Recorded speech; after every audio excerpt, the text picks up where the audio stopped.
Στην άφιξη της δεκαετίας του 1980, η Σοβιετική Ένωση υψωνόταν στον κόσμο σαν ένας σιδερένιος γίγαντας. Τα τάγκς της βρυχούνταν μέσα από την Ανατολική Ευρώπη. Οι πυρηνικοί της πύραυλοι έριχναν μεγάλες σκιές πάνω από τις πρωτεύουσες του ΝΑΤΟ και η επιρροή της εκτινόταν από τις στέπες που σαρώνονταν από τον άνεμο της Σιβηρίας μέχρι τα απότομα βουνά του Χιντουκούς. Οι Ηνωμένες Πολιτείες, ακόμη γλύφοντας τις πληγές του Βιετνάμ, φαίνονταν διστακτικές και κατακερματισμένες. Εκείνη τη στιγμή, αν η Μόσχα προχωρούσε λίγο πιο πέρα, μέσω του Αφγανιστάν προς το Πακιστάν, το τελευταίο προπύργιο του καπιταλιστικού μπλοκ στην περιοχή, προς τα θερμά νερά του Ινδικού ωκεανού, ο κόκκινος στρατός θα μπορούσε να εδραιώσει μια κυριαρχία πάνω από την Ευρασία.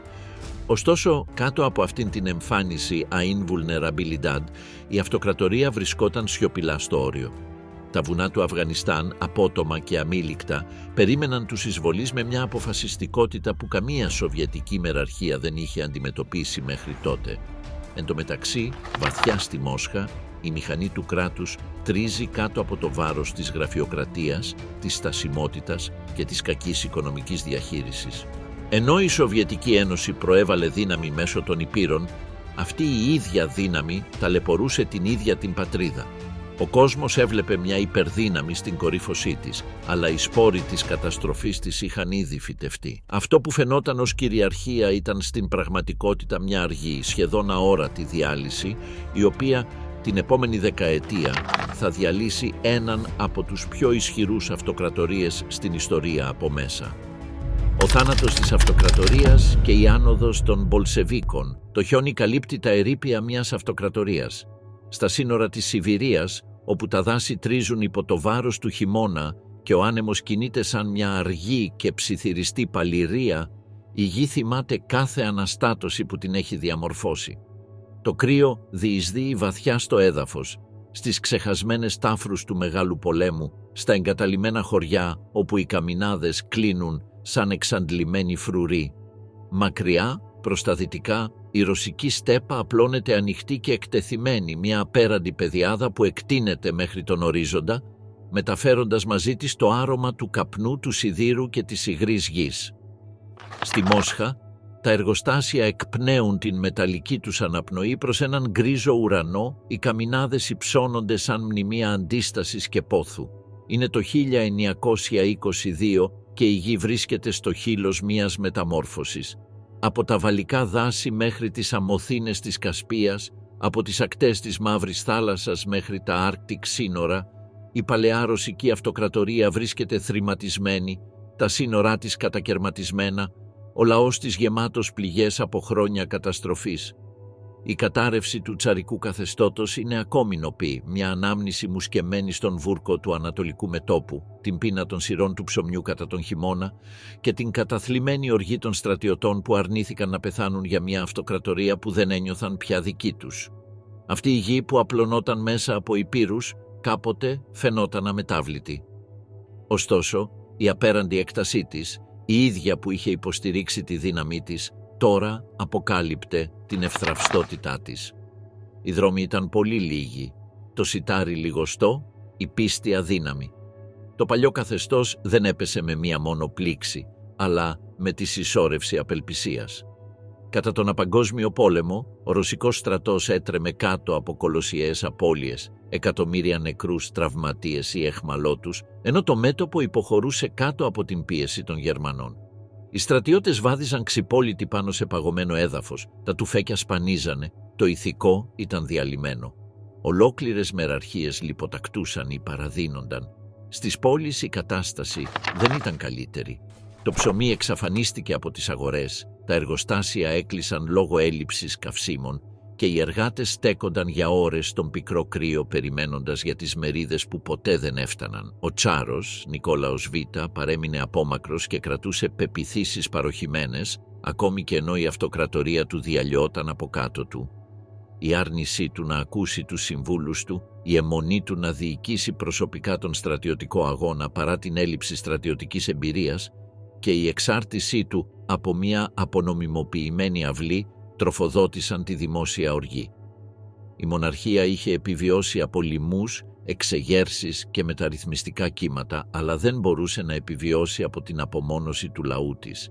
Έτσι, ήρθε ο Φεβρουάριος του 1917, όταν η Πετρούπολη ξύπνησε με τον ήχο χιλιάδων βημάτων να χτυπούν τους παγωμένους δρόμους. Γυναίκες που απαιτούσαν ψωμί, συνοδευόμενες από εργαζόμενους σε απεργία, και σύντομα η διαμαρτυρία μεγάλωσε μέχρι να γίνει ένα πλήθος, των οποίων οι αντιχτύποι έφτασαν μέχρι τα στρατόπεδα. Οι στρατιώτες, τους οποίους διατάχθηκε να πυροβολήσουν το πλήθος, αρνήθηκαν.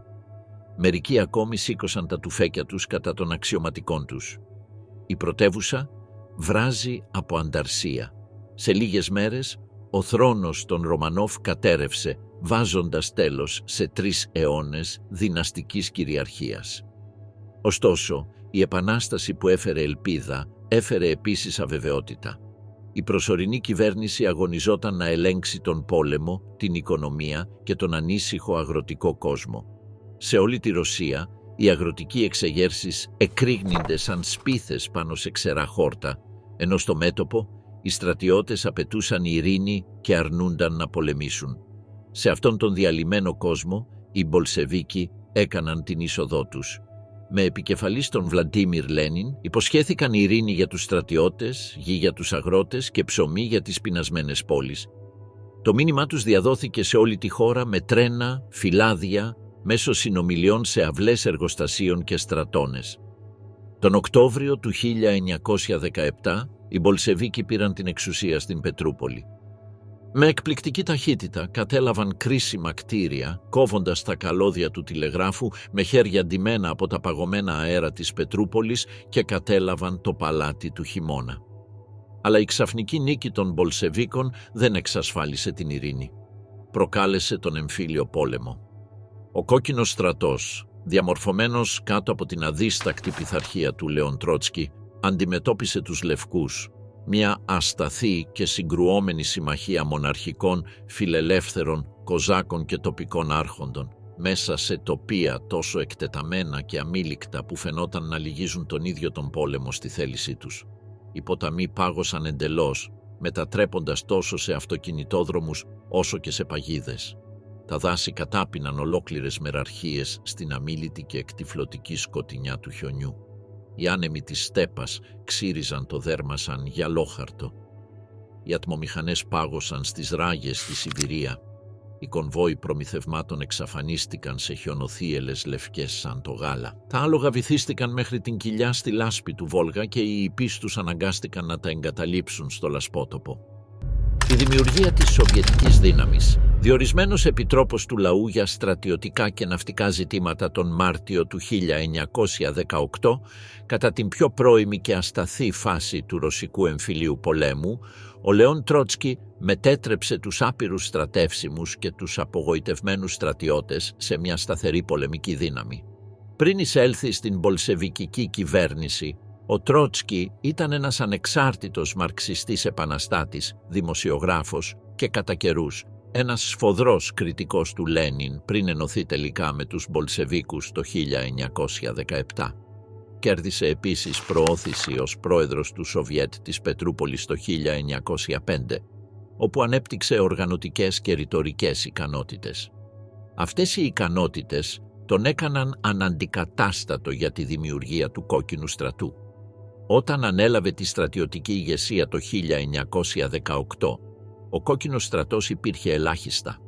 Ο Τρότσκι τον μετέτρεψε από μια αποδιοργανωμένη μάζα εθελοντών και υποχωρημένων στρατιωτών σε μια κεντρική και πειθαρχημένη δύναμη, καταφεύγοντας σε αξιωματικούς του τσαρικού στρατού, επιβάλλοντας αυστηρές στρατιωτικές δομές και χρησιμοποιώντας το θωρακισμένο τρένο του ως κινητό αρχηγείο για να επιβάλλει την πίστη και να δίνει γρήγορες εντολές μέσω των εκτεταμένων μετώπων.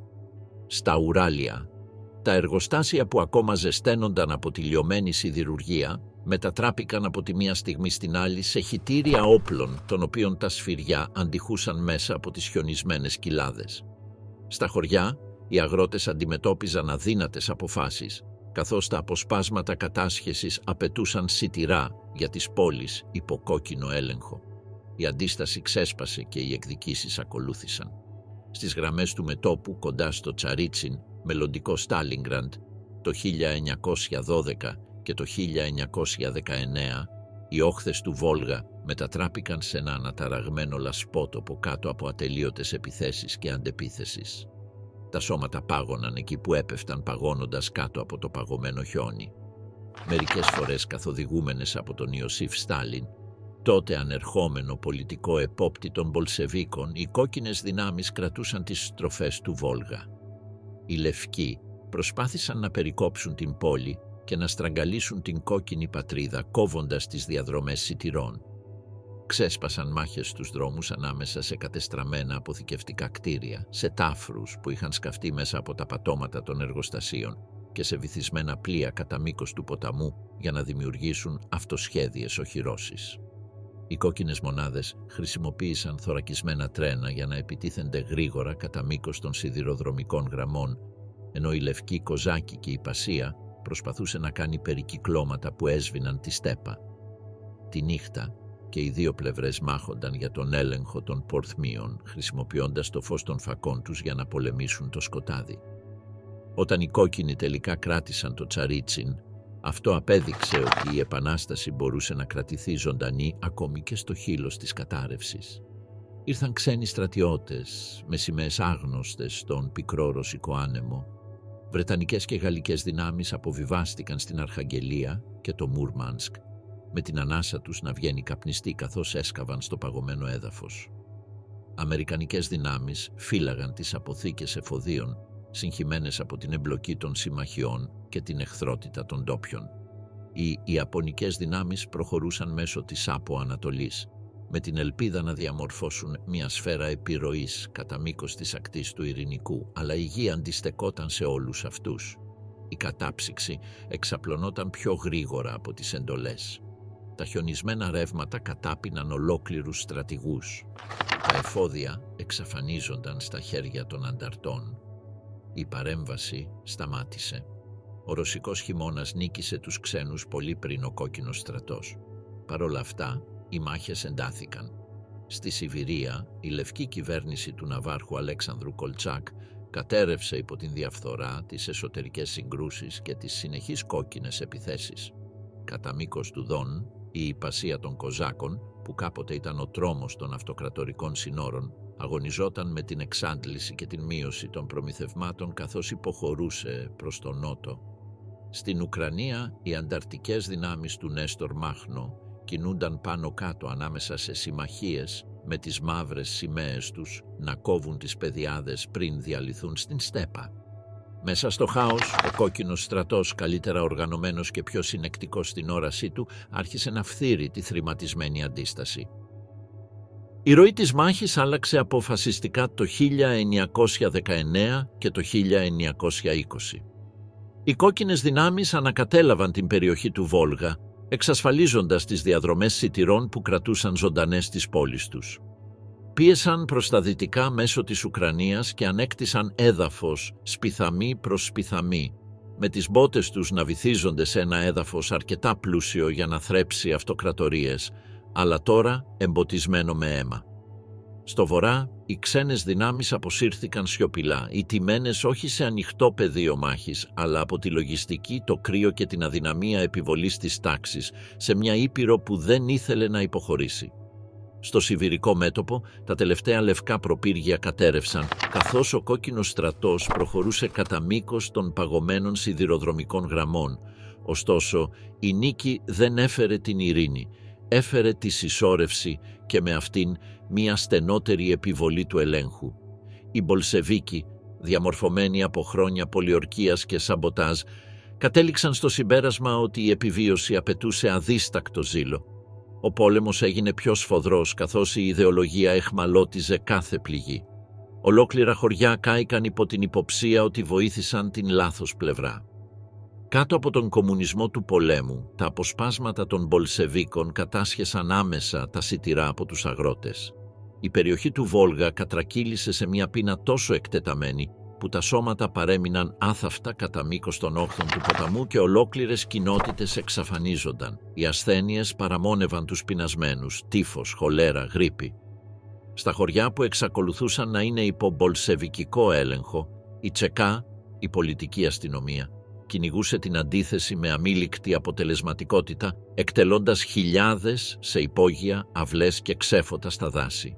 Ο φόβος έγινε δεύτερο νόμισμα, δαπανημένο ελεύθερα στο όνομα της επαναστατικής επιβίωσης. Το 1922 οι μάχες σταμάτησαν. Οι τελευταίοι λευκοί στρατηγοί έφυγαν για εξορία. Οι ξένοι στρατιώτες επιβιβάστηκαν σε πλοία και εξαφανίστηκαν στη ομίχλη του Βορρά. Και ο κόκκινος στρατός, που γεννήθηκε στο χάος και μορφώθηκε από τη φωτιά, υψώθηκε θριαμβευτικά. Οι λευκοί στρατηγοί έφυγαν, κάποιοι στα καφέ του Παρισιού, όπου σχεδίαζαν αδύνατες επιστροφές, άλλοι στις κρύες γωνιές της Μαντζουρίας. Το κέλυφος της παλιάς αυτοκρατορίας ράγισε και στον χώρο που άφησε πίσω, οι Μπολσεβίκοι έχτισαν κάτι νέο.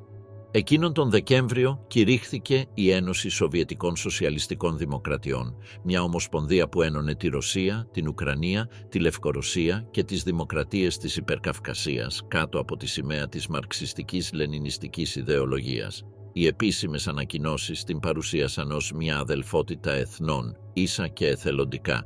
Στην πραγματικότητα, διατηρούταν ενωμένοι με κεντρική διοίκηση, πολιτικές εκαθαρίσεις και την αόρατη απειλή της δύναμης.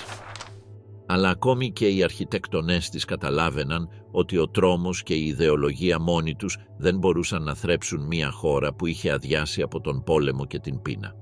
Η οικονομία βρισκόταν σε ερείπια, τα εργοστάσια ήταν σιωπηλά, τα χωριά άδειαζαν. Αντιμέτωπος με την κατάρρευση, ο Λένιν απομακρύνθηκε από το δόγμα και δημιούργησε τη νέα οικονομική πολιτική, μια προσεκτική επαναφορά του ιδιωτικού εμπορίου και του μικρής κλίμακας καπιταλισμού. Η Σοβιετική Ένωση είχε γεννηθεί όχι από τη σταθερότητα, αλλά από τη φωτιά, την πείνα και μια αλίγιστη θέληση. Ανέτειλε θριαμβευτικά, αλλά με ένα κόστος που θα ηχούσε σε κάθε επόμενη δεκαετία. Στάλιν, ο άνθρωπος του ατσάλινου. Από τη στιγμή που η SSD ιδρύθηκε επίσημα τον Δεκέμβριο του 1922, ο Λένιν προείδρευσε ενός κράτους που ακόμα έτρεμε από τις ταραχές της Επανάστασης και του εμφυλίου πολέμου. Η θητεία του ήταν σύντομη αλλά καθοριστική. Ο κομμουνισμός του πολέμου είχε συντρίψει τη γεωργία και τη βιομηχανία, οπότε ο Λένιν εισήγαγε τη νέα οικονομική πολιτική, μια στρατηγική υποχώρηση που επέτρεψε το μικρής κλίμακας ιδιωτικό εμπόριο και αναζωογόνησε τις αγορές με την ελπίδα να δώσει στην εξαντλημένη χώρα μια ανάσα. Ακόμα και ενώ προσπαθούσε να ανασυγκροτήσει τη χώρα, επικεντρώθηκε στο να διαμορφώσει τη νέα πολιτική αρχιτεκτονική της Ομοσπονδίας, κεντρικοποιώντας την εξουσία μέσω του Κομμουνιστικού Κόμματος, ενώ παρουσίαζε την Ένωση ως μια εθελοντική αδελφότητα δημοκρατιών. Κάτω από τη ρητορική, η Μόσχα διατηρούσε τα ηνία. Ωστόσο, το βάρος της διακυβέρνησης μιας διαλυμένης και φτωχοποιημένης αυτοκρατορίας έπεφτε πάνω του. Μετά το πρώτο του εγκεφαλικό επεισόδιο το 1922, ο ρόλος του Λένιν μειώθηκε και καθώς νέα εγκεφαλικά επεισόδια τον άφηναν μερικώς παράλυτο και άλαλο, παρακολουθούσε πως το νέο σοβιετικό κράτος γλιστρούσε στα χέρια ανδρών που φοβόταν ότι θα παραμόρφωναν το μέλλον του. Όλο και περισσότερο περιορισμένος στην κατοικία του στην Κόρκη, υπαγόρευε γράμματα και υπομνήματα, προειδοποιώντας για τους αναδυόμενους κινδύνους μέσα στο κόμμα, ιδιαίτερα για την αυξανόμενη δύναμη του Ιωσήφ Στάλιν, τον οποίο περιέγραψε ως πολύ χοντροκόπο, πολύ αδίστακτο και ενδεχομένως καταστροφικό αν δεν ελεγχόταν. Στο διαθήκη του, που αργότερα έγινε γνωστή ως το «Τεσταμέντε», ο Λένιν παρακάλεσε το κόμμα να εξετάσει την απομάκρυνση του Στάλιν από τη θέση του Γενικού Γραμματέα, φοβούμενος ότι ο χαρακτήρας του θα μπορούσε να ραγίσει την ηγεσία. Αλλά όταν ο Λένιν πέθανε τον Ιανουάριο του 1924, οι προειδοποιήσεις του καταπνίγηκαν σιωπηρά. Ο Στάλιν, ο οποίος ήδη διαχειριζόταν τη γραφειοκρατία του κόμματος και ελέγχει τα κρίσιμα αξιώματα, έδρασε γρήγορα και μεθοδικά για να ξεπεράσει αντιπάλους όπως ο Τρότσκι, ο Ζινόβιεφ και ο Καμένεφ. Στα τέλη της δεκαετίας του 1920 αναδείχθηκε ως ο αδιαμφισβήτητος διάδοχος του Λένιν. Ο Στάλιν κληρονόμησε μια χώρα ακόμα σημαδεμένη από τα τραύματα του εμφυλίου πολέμου, καθυστερημένη στη βιομηχανία και διαλυμένη στη γεωργία. Ο κόσμος πέρα από τα σοβιετικά σύνορα ήταν γεμάτος καχυποψία. Ο εσωτερικός κόσμος κουβαλούσε μνήμες από λοιμούς, σαμποτάζ και εξεγέρσεις. Κι έτσι διάλεξε έναν δρόμο επιτάχυνσης. Η εκβιομηχάνηση και η εκκομματικοποίηση θα ήταν οι μεγάλες μάχες που θα έδινε. Το πρώτο πενταετές σχέδιο, που ξεκίνησε το 1928, εξαπλώθηκε σε όλη τη χώρα σαν μια εντολή από τον ουρανό. Στα Ουράλια, τα δάση ξεριζώθηκαν για να θεμελιώσουν νέες βιομηχανικές πόλεις. Το Μαγνητόγκορσκ ξεπήδησε από τη φύση σε έναν οργασμό εργασίας, με τους φούρνους του να λάμπουν κόκκινοι απέναντι στην παγωμένη νύχτα. Οι εργάτες, πολλοί από αυτούς αγρότες, αποκομμένοι από τα χωριά τους, κοιμόντουσαν σε σκηνές και καταφύγια, η αναπνοή τους κρυσταλλώνονταν στον αέρα, ενώ σφυριλατούσαν το ατσάλι για να του δώσουν μορφή. Ο βόμβος των αλυσοπρίωνων αντιχούσε μέσα από τα δάση. Οι σφυρίγματα των ατμομηχανών έκοβαν το σκοτάδι. Αλλά εκεί που η βιομηχανία προχωρούσε, η γεωργία συρρυκνωνόταν προς την καταστροφή. Η καμπάνια εκκομματικοποίησης του Στάλιν προσπαθούσε να ενσωματώσει εκατομμύρια ανεξάρτητους αγρότες σε τεράστιες αγροτικές εκμεταλλεύσεις που διαχειρίζονταν το κράτος. Η γη ήταν παλιά, γνωστή και οικία για εκείνους που την καλλιεργούσαν. Γνώριζαν την κλίση κάθε λόφου, το ρυθμό των εποχών και το βάθος του εδάφους με το μόνο άγγιγμα. Ωστόσο, από τη μια μέρα στην άλλη, τους είπαν ότι αυτοί οι αγροί δεν τους ανήκαν πλέον. Τα ζώα κατασχέθηκαν, επιβλήθηκαν ποσοστώσεις σιτηρών και η αντίσταση απαντήθηκε με βία. Τα χωριά διαιρέθηκαν. Τα σιτηρά κατασχέθηκαν πριν μπορέσουν να αλεστούν ή να καταναλωθούν, μεταφέρονται για να εκπληρώσουν αδύνατους στόχους παραγωγής και εξαγωγής. Στην Ουκρανία η στέπα πέρασε από την αυθονία στην καταστροφή. Ο Χολόδομορ το 1932 έως 1933 ήταν μια λιμός που προκλήθηκε από την πολιτική. Ολόκληρες περιοχές μπήκαν σε μαύρη λίστα, σφραγισμένες για να μην μπει ούτε ένα κόκκο σιτηρού, σπόρος ή τροφή. Οι οικογένειες αναζητούσαν φλοιούς, φύλλα και έντομα. Τα χωράφια που κάποτε τάιζαν αυτοκρατορίες τώρα κοίτονταν σιωπηλά κάτω από έναν πυκνό ουρανό γεμάτο σκόνη. Οι ποταμοί που κάποτε μετέφεραν φορτωμένα πλοιάρια με σιτηρά κυλούσαν δίπλα από χωριά όπου τίποτα δεν κινούταν εκτός από τον άνεμο. Ο Στάλιν απαιτούσε αποτελέσματα και η γη τα έδωσε, με κόστος που μετριόταν σε εκατομμύρια ζωές. Το κράτος χρησιμοποίησε την πείνα ως όπλο. Μέσα στη δεκαετία του 1930 η εκκομματικοποίηση είχε επιβληθεί σε όλη την Σοβιετική ύπαιθρο. Η αντίσταση είχε συντριβεί, η παραδοσιακή ζωή είχε διαλυθεί. Οι αποθήκες ήταν ξανά γεμάτες, αλλά ο αντίλαλος της απώλειας παρέμενε σε κάθε εγκαταλελειμμένο καλύβι, σε κάθε στρώμα γης που είχε ανακτηθεί πολύ αργά. Για τον Στάλιν αυτή η ταλαιπωρία ήταν ένας αναγκαίος φόρος για το μέλλον. Παρόλα αυτά, ακόμη και ενώ τα χωράφια υποτάσσονταν, ο Στάλιν κοίταξε προς τα μέσα. Το βλέμμα του στράφηκε στους διαδρόμους της εξουσίας. Η μεγάλη εκαθάριση του 1936 έως 1938 εξαπλώθηκε σαν σκιά πάνω από το έθνος. Αυτό που ξεκίνησε ως μια πολιτική προσαρμογή έγινε μια τεράστια εκστρατεία τρόμου. Στη Μόσχα, ο αέρας μέσα στα κυβερνητικά κτίρια ένιωθε βαριά. Παλιοί επαναστάτες, άνδρες που είχαν βαδίσει με τον Λένιν, που είχαν πολεμήσει στον εμφύλιο πόλεμο, κατηγορήθηκαν για προδοσία, σαμποτάροντας το ίδιο το κράτος που βοήθησαν να δημιουργηθεί. Οι δημόσιοι δίκες παρουσίασαν ομολογίες που αποκτήθηκαν με βασανιστήρια, μεταδιδόμενες σε όλη τη χώρα για να αποδείξουν την αναγκαιότητα της υπακοής. Αλλά η εκαθάριση δεν περιορίστηκε μόνο στους υπουργούς και τους στρατηγούς. Διαχύθηκε στις βιομηχανίες, στους κολχόζ, στα πανεπιστήμια και στα σύνορα. Οι μηχανικοί εκτελούνταν για αποτυχίες στις μηχανές. Οι δάσκαλοι συλλαμβάνονταν για κακή ερμηνεία της διαλεκτικής. Οι αξιωματικοί εξαφανίζονταν μέσα στη νύχτα, αφήνοντας τους στρατηγούς να τρέμουν από τον φόβο. Στα δάση γύρω από την Κολύμα και τη Βόρκουτα, τα στρατόπεδα εργασίας επεκτάθηκαν σε τεράστια συγκροτήματα, όπου οι φυλακισμένοι έβγαζαν χρυσό, έκοβαν ξύλα και έσκαβαν κανάλια μέσω του περμαφρόστ. Οι βιομηχανίες συνέχισαν να μεγαλώνουν. Οι σιδηρόδρομοι επεκτάθηκαν σαν φλέβες πάνω στον χάρτη του πάγου. Αλλά κάτω από το βρυχυθμό της προόδου κοίτονταν το κενό που άφησαν οι εκαθαρισμένοι. Αυτή η απώλεια θα καταδίωκε τον Σοβιετικό στρατό την παραμονή του Δεύτερου Παγκοσμίου Πολέμου. Ένα έθνος δεν μπορούσε να εκτελέσει τους δικούς του στρατηγούς χωρίς συνέπειες. Παρ' όλα αυτά, η μηχανή του κράτους συνέχισε. Για τώρα. Στα τέλη της δεκαετίας του 1930, ο Στάλιν είχε αναδιαμορφώσει την Σοβιετική Ένωση σε κάτι σφιχτό, επιβλητικό και ενιαίο στο σκοπό του. Το έθνος είχε μετατραπεί σε μια κεντρικοποιημένη πολεμική μηχανή. Τα νέα βιομηχανικά κέντρα πάλονται από ηλεκτρισμό. Τα τάγκς και τα αεροπλάνα έβγαιναν από τις γραμμές παραγωγής με όλο και μεγαλύτερη ταχύτητα. Ακόμα και οι ποταμοί εκμεταλλεύτηκαν. Ο υδροηλεκτρικός σταθμός Δνίπρο ανυψώθηκε σαν ένας κολοσσός από σκυρόδεμα. Και όμως, μέσα σε αυτή την φαινομενική δύναμη υπήρχε ένταση. Η γη είχε διαμορφωθεί από τη δύναμη, αλλά δεν είχε θεραπευτεί. Τα χωριά θρηνούσαν, οι πόλεις ψιθυρίζουν. Τα δάση έκρυβαν τους τάφους αυτών που εξαφανίστηκαν τη νύχτα.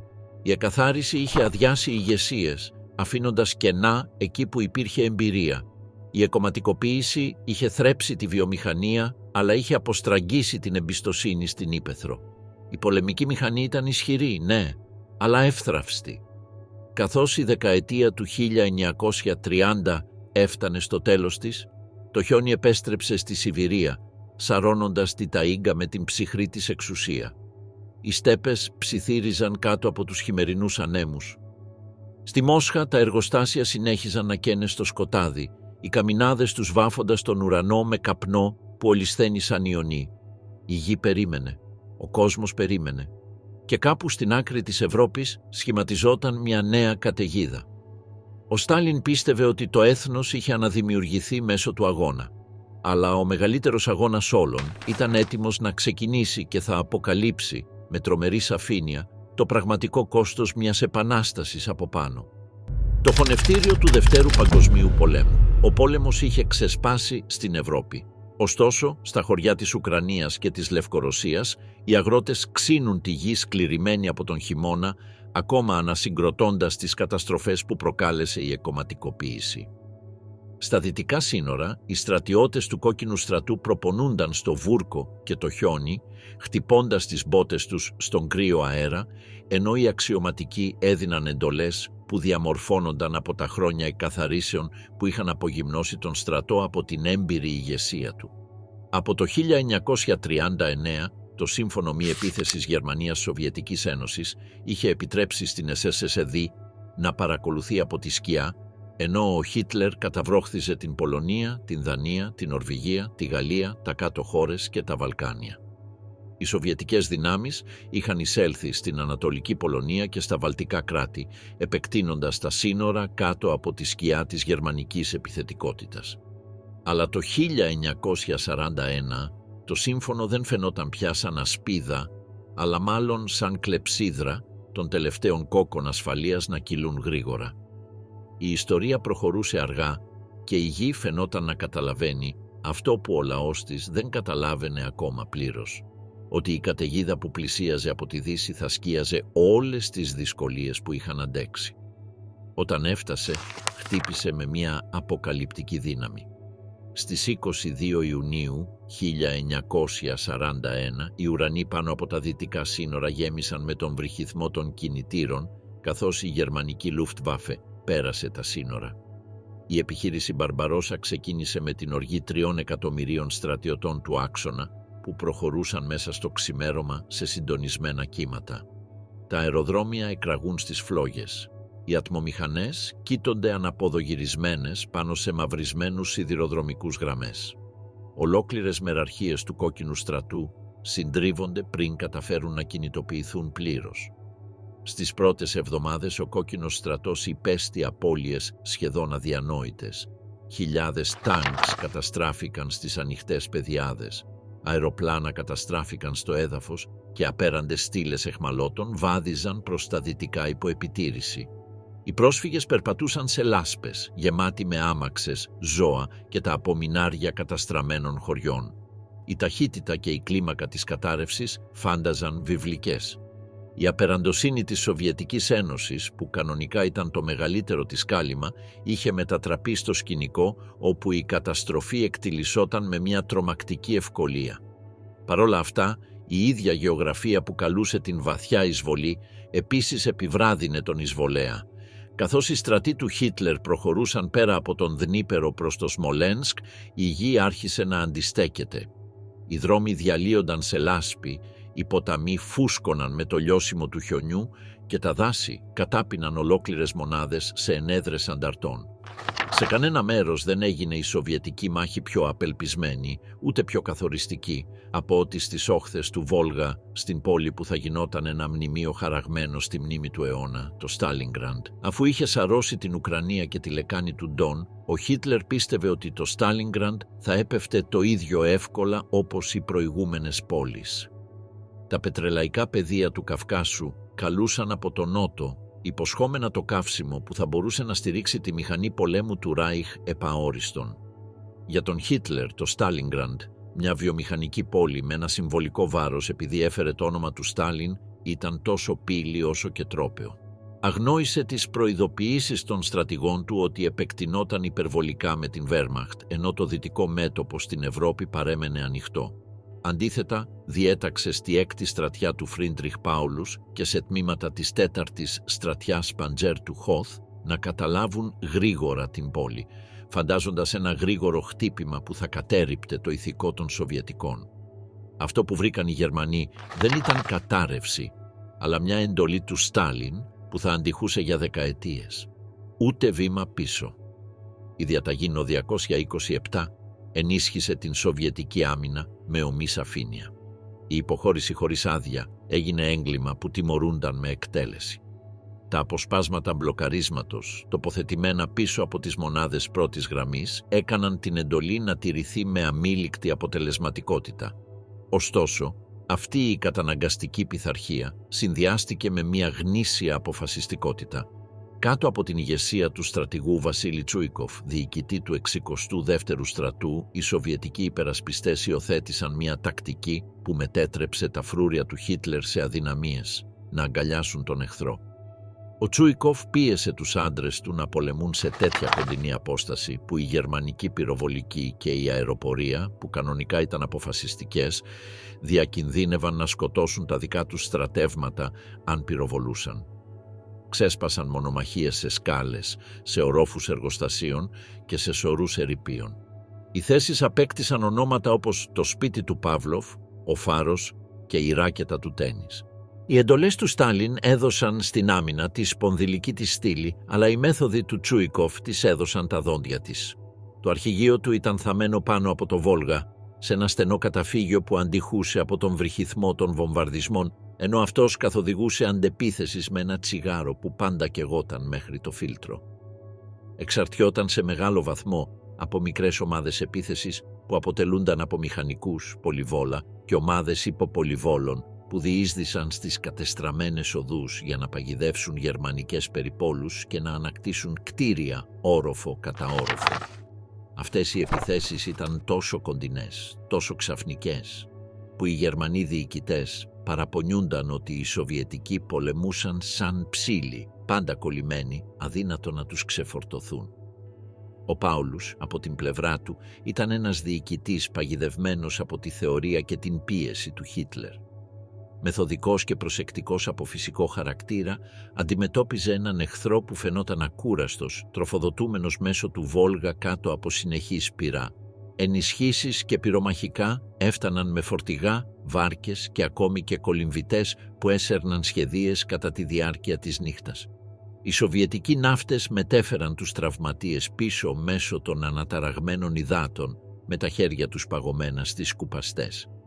Από την πλευρά των Γερμανών, η Luftwaffe κυριαρχούσε αρχικά στους ουρανούς, μετατρέποντας ολόκληρες γειτονιές σε άγονες γκρίζες εκτάσεις. Αλλά ακόμη και αυτές οι νίκες δημιούργησαν εμπόδια. Όσο περισσότερο κατέστρεφαν την πόλη, τόσο πιο δύσκολο γινόταν να κινηθούν τα τάγκς, μετατρέποντας το Στάλινγκραντ σε ένα λαβύρινθο πτωμάτων που ευνοούσε τους υπερασπιστές. Μέχρι τον Οκτώβριο του 1942, η μάχη είχε μετατραπεί σε ένα αδιέξοδο που καταβρόχθιζε ζωές με μια αχόρταγη πείνα. Στους φούρνους της εργοστασίου Κόκκινος Οκτώβρης, οι άνδρες πολεμούσαν μέσα στα ρεύματα του λιωμένου μετάλλου. Στο Μαμάγεφ Κουργάν, η γη ανασηκωνόταν με τόση βία από την πυρκαγιά των όπλων που έγινε μαύρη και κόκκινη, καλυμμένη με μισοθαμμένα παγωμένα πτώματα. Οι ελεύθεροι σκοπευτές, με τον πιο διάσημο τον Βασίλη Ζάιτσεφ, παραμόνευαν στη Σερίπια κυνηγώντας τους Γερμανούς αξιωματικούς. Και κάτω από όλο αυτό το χάος κρυβόταν το πραγματικό στρατηγικό σημείο καμπής. Η απόφαση του Χίτλερ να διαιρέσει τις δυνάμεις του, στέλνοντας το μεγαλύτερο μέρος του στρατού προς τον Νότο, προς τον Κάφκασο, ενώ διέταξε στον Πάουλους να καταλάβει και να κρατήσει το Στάλινγκραντ με κάθε κόστος.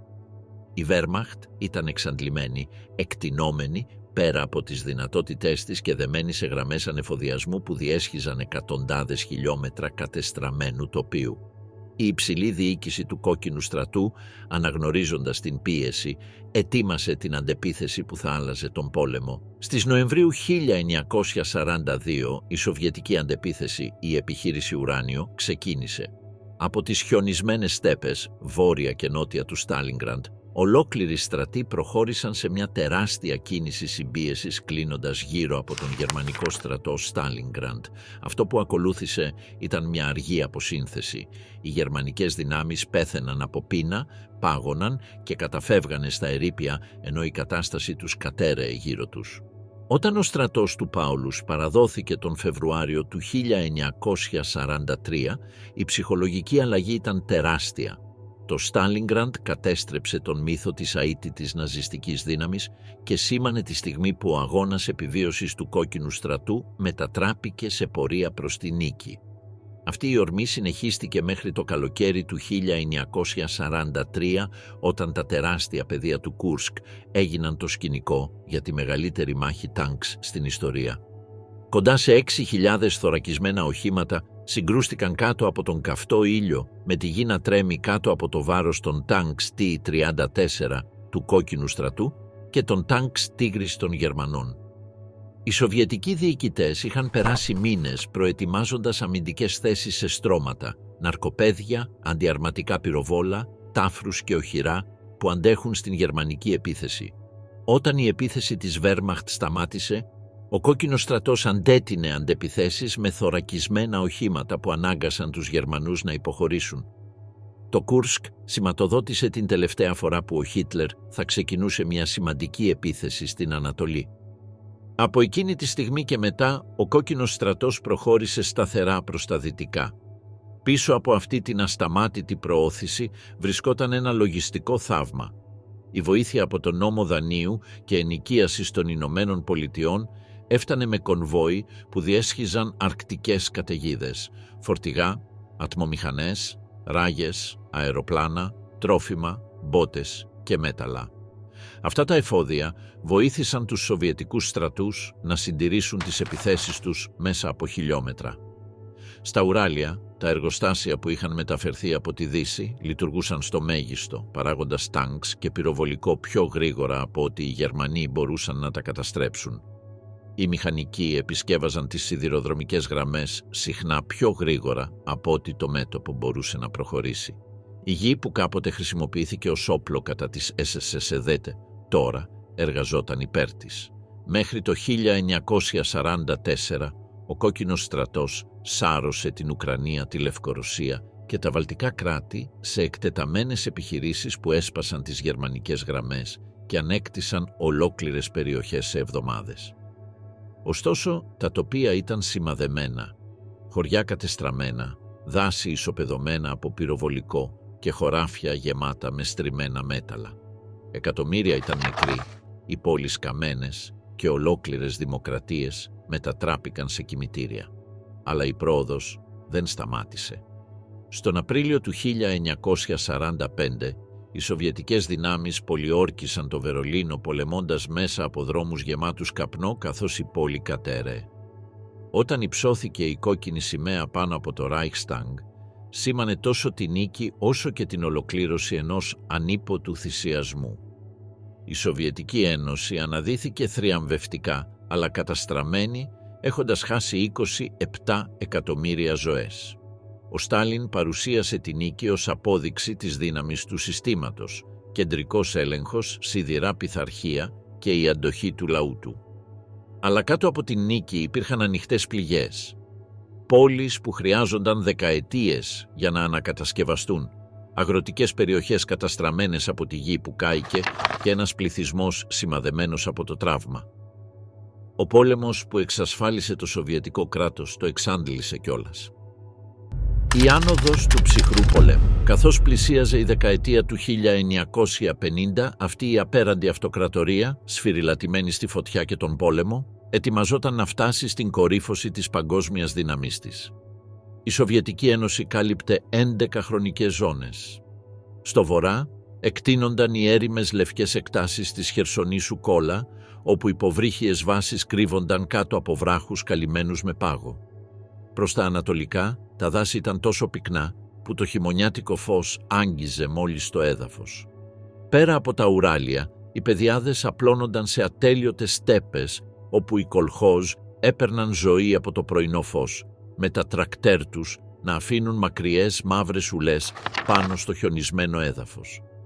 Στην Κεντρική Ασία, οι άνεμοι της ερήμου μετέφεραν την μυρωδιά της σκόνης και του πετρελαίου πέρα από τα φυλάκια, όπου οι φρουροί των συνόρων παρακολουθούσαν τον ορίζοντα κάτω από τον ήλιο που έκαιγε δυνατά ακόμη και την άνοιξη. Από τα λιμάνια της Βαλτικής μέχρι τα βουνά του Καυκάσου, από την ακτή της Μαύρης Θάλασσας μέχρι τα όρια της Αρκτικής, η ανασυγκρότηση αναπτυσσόταν με έναν εκρηκτικό ρυθμό. Τα ερείπια του Δευτέρου Παγκοσμίου Πολέμου εξακολουθούσαν να καπνίζουν σε κάποιες πόλεις, αλλά οι γερανοί υψώνονταν πάνω από τους κατεστραμμένους ορίζοντες, τραβώντας σιδερένια πλαίσια για να σχηματίσουν νέα σοσιαλιστικά μνημεία. Εν τω μεταξύ, οι Ηνωμένες Πολιτείες είχαν παραβιάσει τα όρια του πολέμου όταν 2 πυρηνικές βόμβες έπεσαν στις Χιροσίμα και Ναγκασάκι, μειώνοντας τις πόλεις σε φωτεινές συννεφώδεις εκρήξεις φωτιάς και σκιών. Οι εκρήξεις έκαναν περισσότερα από το να τερματίσουν τον πόλεμο. Ανακοίνωσαν μια νέα ιεραρχία εξουσίας. Στην αποκαΐδια, η Ουάσιγκτον παρέμενε μόνη στην κορυφή ενός κόσμου που είχε ξαφνικά διαιρεθεί μεταξύ των εθνών που κατήχαν το μυστικό του ατόμου και αυτών που δεν το κατήχαν. Για τη Σοβιετική Ένωση η ανισορροπία ήταν ανυπόφορη. Ένας κόσμος στον οποίο οι αμερικανικοί βομβαρδιστές μπορούσαν να καταστρέψουν ολόκληρες πόλεις με ένα μόνο πλήγμα, δημιουργούσε μια στρατηγική ευπάθεια που ήταν πάρα πολύ σοβαρή για να αγνοηθεί. Έτσι, στα εργαστήρια κρυμμένα στα βάθη της Καζαχικής στέπας, το κράτος αποφάσισε να ανακαθορίσει την παγκόσμια ισορροπία. Σκεπασμένα από τους χειμωνιάτικους ανέμους και προστατευμένα από αποστάσεις τόσο απέραντες που φαίνονταν φτιαγμένες για να διατηρήσουν μυστικότητα, οι Σοβιετικοί επιστήμονες εργάζονταν με αμήλικτη ακρίβεια. Κάτω από το αυστηρό βλέμμα των πρακτόρων ασφαλείας και των αξιωματικών του κόμματος, κάθε εξάρτημα συναρμολογούνταν σαν ένα φυλαχτό κατά της αμερικανικής κυριαρχίας. Ένα πρωί του Αυγούστου του 1949 η γη σύστηκε. Μια σφαίρα οργισμένης μηχανικής ανήλθε πάνω από το πεδίο δοκιμών του Σεμιπαλατίνσκ και εξεράγησε μια έκρηξη λευκομπλε ακτινοβολίας. Πρώτη αστραπή, όπως ονομάστηκε η έκρηξη, απλώθηκε στον ουρανό σαν ένας δεύτερος ήλιος που απλώθηκε πάνω από τις ξηρές στέπες. Το κύμα σοκ επεκτάθηκε, συνθλίβοντας τις δομές δοκιμών και κουνώντας τα παράθυρα σε απομακρυσμένους οικισμούς. Με αυτή την έκρηξη, η Σοβιετική Ένωση πέρασε το πυρηνικό κατόφλι. Η ισορροπία εξουσίας άλλαξε δραματικά. Το μονοπόλιο της Ουάσιγκτον εξαφανίστηκε. Η Μόσχα διεκδίκησε τη θέση της ως πυρηνική υπερδύναμη και ο ψυχρός πόλεμος, ήδη τεταμένος και ιδεολογικός, σκληρύνθηκε σε μια εποχή που ορίστηκε από την καχυποψία, την αποτροπή και μια παγωνιά που εγκαταστάθηκε πάνω στις παγκόσμιες υποθέσεις για γενιές. Καθώς η πυρηνική ικανότητα οξύνει την γεωπολιτική στάση, η σοβιετική σφαίρα επεκτάθηκε προς τα δυτικά. Το σιδηρούν παραπέτασμα κάθισε πάνω από την Ανατολική Ευρώπη σαν μια σκιά από ατσάλι. Στα εργοστάσια της Ανατολικής Γερμανίας, οι εργάτες συναρμολογούσαν μηχανήματα κάτω από κόκκινες σημαίες που κυμάτιζαν στον άνεμο. Στις αγορές της Βαρσοβίας και της Βουδαπέστης, οι Σοβιετικοί σύμβουλοι περιφέρονταν ανάμεσα στο πλήθος με σημειωματάρια κάτω από τον αγώνα, μετρώντας την παραγωγή και παρακολουθώντας την αντίσταση. Τα τρένα αντιχούσαν μέσα από τα Καρπάθια μεταφέροντας άνθρακα, ξύλα και πολιτικές οδηγίες. Οι θέσεις ελέγχου στα σύνορα πολλαπλασιάστηκαν. Το συρματόπλεγμα έλαμπε. Χαρτογραφήθηκε ένα νέο χάρτης. Η κατασκοπία έγινε ένα από τα πιο ζωτικά εργαλεία της Σοβιετικής Ένωσης. Σε διαμερίσματα φωτισμένα αμυδρά από το Βερολίνο μέχρι το Λονδίνο, οι πράκτορες κινούνταν μέσα από τις σκιές με αθόρυβη ακρίβεια. Ο μικροφίλμ άλλαζε χέρια σε σταθμούς του μετρό. Τα κωδικοποιημένα μηνύματα ψιθύριζαν μέσω ραδιοφώνων μικρών κυμάτων. Οι διπλωμάτες χαμογελούσαν ενώ συγκέντρωναν πληροφορίες πίσω από κλειστές πόρτες. Τα δίκτυα των σοβιετικών κατασκόπων απλώνονταν σαν φλέβες στον καπιταλιστικό κόσμο. Η δουλειά τους ενίσχυε μια αίσθηση πανταχού παρουσίας, ενισχύοντας τόσο την εμπιστοσύνη των Σοβιετικών όσο και τον δυτικό φόβο. Στους πολέμους για εξουσία στο εξωτερικό, οι Σοβιετικοί σύμβουλοι επιβλέπανε την παράδοση όπλων, εκπαιδεύοντας τους αντιαπικιακούς αγωνιστές σε ζούγκλες και ερήμους.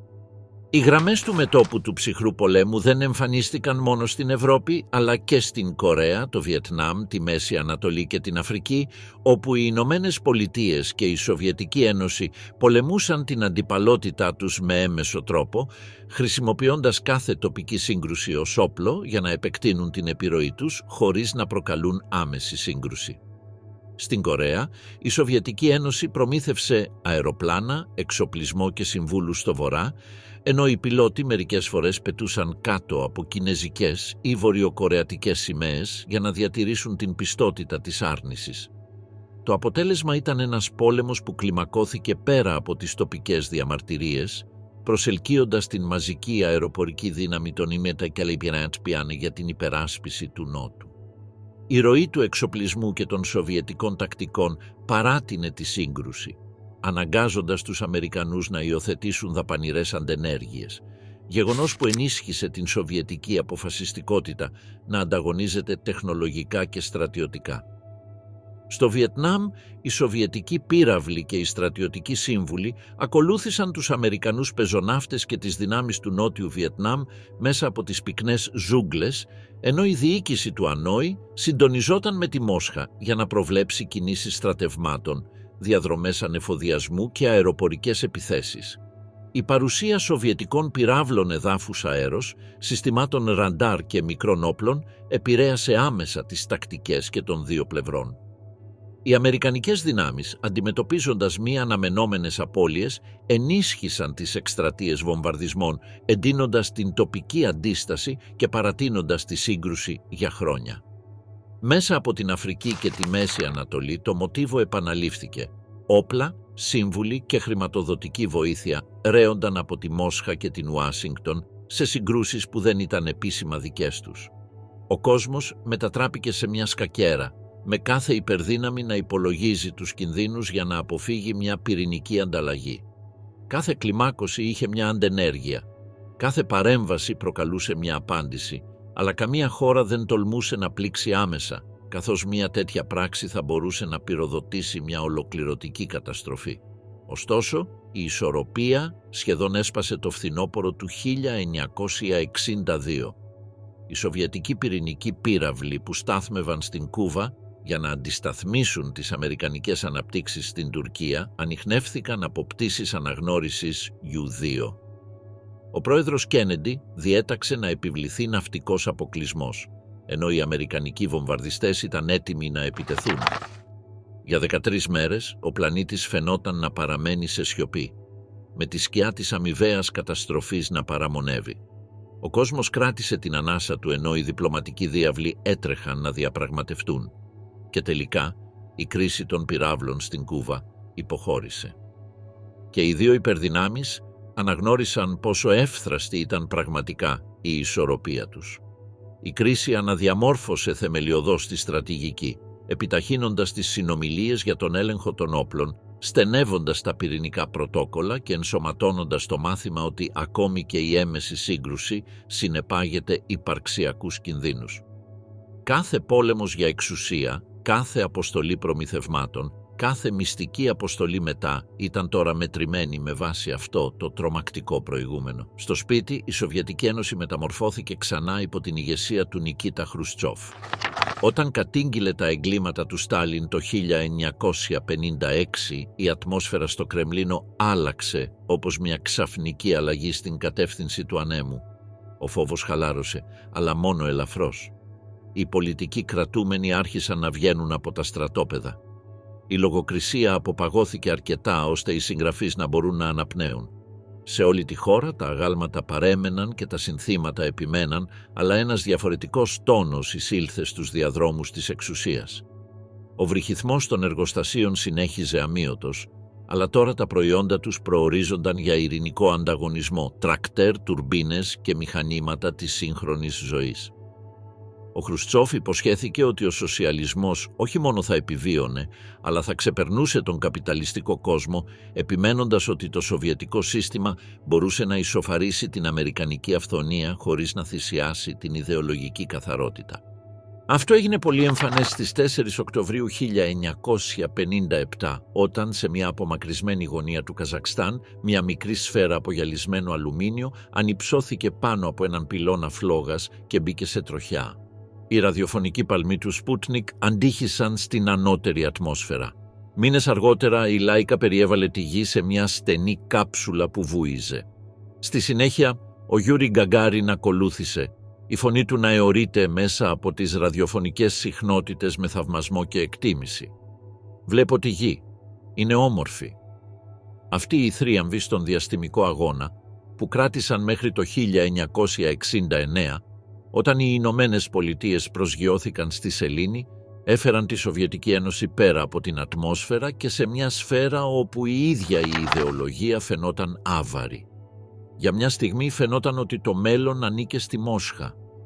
Και όμως, κάτω από τα λάβαρα της επιστημονικής νίκης, η πραγματικότητα επί του πεδίου ήταν πιο σκληρή. Οι κολχόζ συνέχιζαν να παλεύουν με αδιάκοπους χειμώνες και άνισες σοδιές. Οι βιομηχανικές πόλεις έτριζαν κάτω από την ρύπανση, την έλλειψη και την κόπωση από τη συνεχιζόμενη παραγωγή. Σε απομακρυσμένες φρουρές, οι νεαροί στρατιώτες ξύνουν τον πάγο από τις μπότες τους και εξασκούν τα πρωτόκολλα για πυράβλους που ελπίζουν να μην χρειαστεί ποτέ να πυροδοτήσουν. Σε κουζίνες στενών διαμερισμάτων, από το Κίεβο μέχρι το Βλαδιβοστόκ, οι οικογένειες στέκονταν σε ουρές για ψωμί και κρέας, ακούγοντας τις ραδιοφωνικές εκπομπές που υπόσχονταν έναν πιο σύγχρονο κόσμο από εκείνον που υπήρχε έξω από τα παράθυρά τους.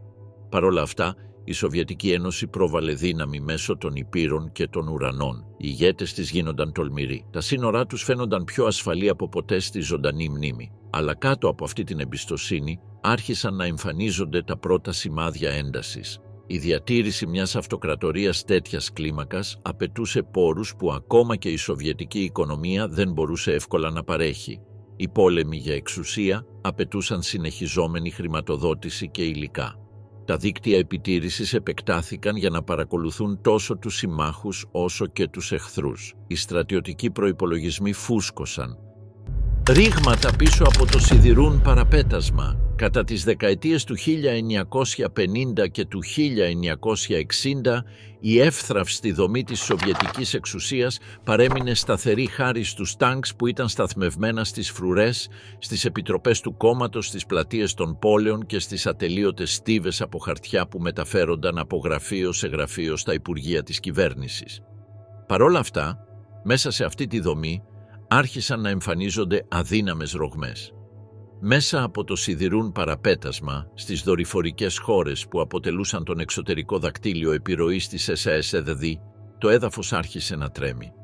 Το 1956 η Βουδαπέστη έγινε η πρώτη μεγάλη δοκιμασία αντοχής. Η πόλη, με τις λεωφόρους δίπλα στον ποταμό και τις γέφυρες που διέσχιζαν τον Δούναβη, ξέσπασε σε πρόκληση. Φοιτητές και εργάτες πλημμύρισαν τους δρόμους, κατεβάζοντας κόκκινες αστέρες, καταλαμβάνοντας σταθμούς ραδιοφώνου και ζητώντας ανεξαρτησία από τον σοβιετικό έλεγχο. Για μια σύντομη στιγμή, η εξέγερση υψώθηκε σαν ένα κύμα που θα μπορούσε να αναδιαμορφώσει ολόκληρο τον χάρτη. Αλλά στο σκοτάδι της αυγής, οι σοβιετικοί τάγκς κύλησαν μέσα στην ομίχλη προς την καρδιά της Ουγγρικής πρωτεύουσας. Οι αλυσίδες τους έλειωναν τους σιδηρόδρομους, συνθλίβοντας τις οδοφράγματα καθώς προχωρούσαν. Οι πυροβολισμοί, Ο καπνός και οι απεγνωσμένες κραυγές των πολιτών γέμισαν τον αέρα. Όταν η σκόνη καταλάγιασε, η Βουδαπέστη κοίτονταν κατεστραμμένη και η σοβιετική εξουσία, αν και αποκατασταθήσα, έδειξε στον κόσμο μια αλήθεια που δεν μπορούσε να κρυφτεί. Αυτή η αυτοκρατορία έπρεπε να διατηρηθεί με τη βία, όχι με τη συγκατάθεση. 12 χρόνια αργότερα, το 1968, η άνοιξη της Πράγας παρουσίασε μία άλλη δοκιμασία. Στην Τσεχοσλοβακία, ο Αλέξανδρος Ντούμτσεκ προσπάθησε να μεταρρυθμίσει τον σοσιαλισμό, χαλαρώνοντας τη λογοκρισία και προσφέροντας μια πιο ανθρώπινη εικόνα του συστήματος. Τα καφέ βούιζαν από συζητήσεις, οι εφημερίδες δημοσίευαν λόγια που προηγουμένως είχαν απαγορευτεί και οι φοιτητές συγκεντρώνονταν σε υπαίθριες συζητήσεις. Ωστόσο, από την Ανατολική Γερμανία, την Πολωνία, την Ουγγαρία και τη Σοβιετική Ένωση, οι τάγκς συγκεντρώθηκαν στην Πράγα υπό τη σημαία του Συμφώνου της Βαρσοβίας. Ρούφηξαν πάνω από γέφυρες, μέσα από στενούς δρόμους, περνώντας δίπλα από μεσαιωνικούς πύργους και γοτθικές προσώψεις, επιβάλλοντας τη σιωπή εκεί που η ελπίδα είχε ανθίσει για λίγο. Το μήνυμα από τους δρόμους προς το Κρεμλίνο ήταν σαφές. Η μεταρρύθμιση ήταν απειλή. Η απόκλιση ήταν μία μάστιγα. Αλλά η καταστολή έκρυβε βαθύτερες αδυναμίες. Καθ' όλη τη δεκαετία του 1970, η Σοβιετική Ένωση, από έξω, μεγάλωσε πιο επιβλητική. Το πυρηνικό της οπλοστάσιο επεκτάθηκε. Οι θωρακισμένες μεραρχίες πολλαπλασιάστηκαν και το διπλωματικό της βάρος απλώθηκε στους υπήρους. Παρόλα αυτά, κάτω από την επιφάνεια, η οικονομία βυθίστηκε σε στασιμότητα. Ο κεντρικός σχεδιασμός είχε γίνει ένας λαβύρινθος από κυκλικές σημειώσεις, αθετημένες ποσοστώσεις και φανταστικά εργοστάσια που παρήγαγαν προϊόντα που κανείς δεν χρειαζόταν.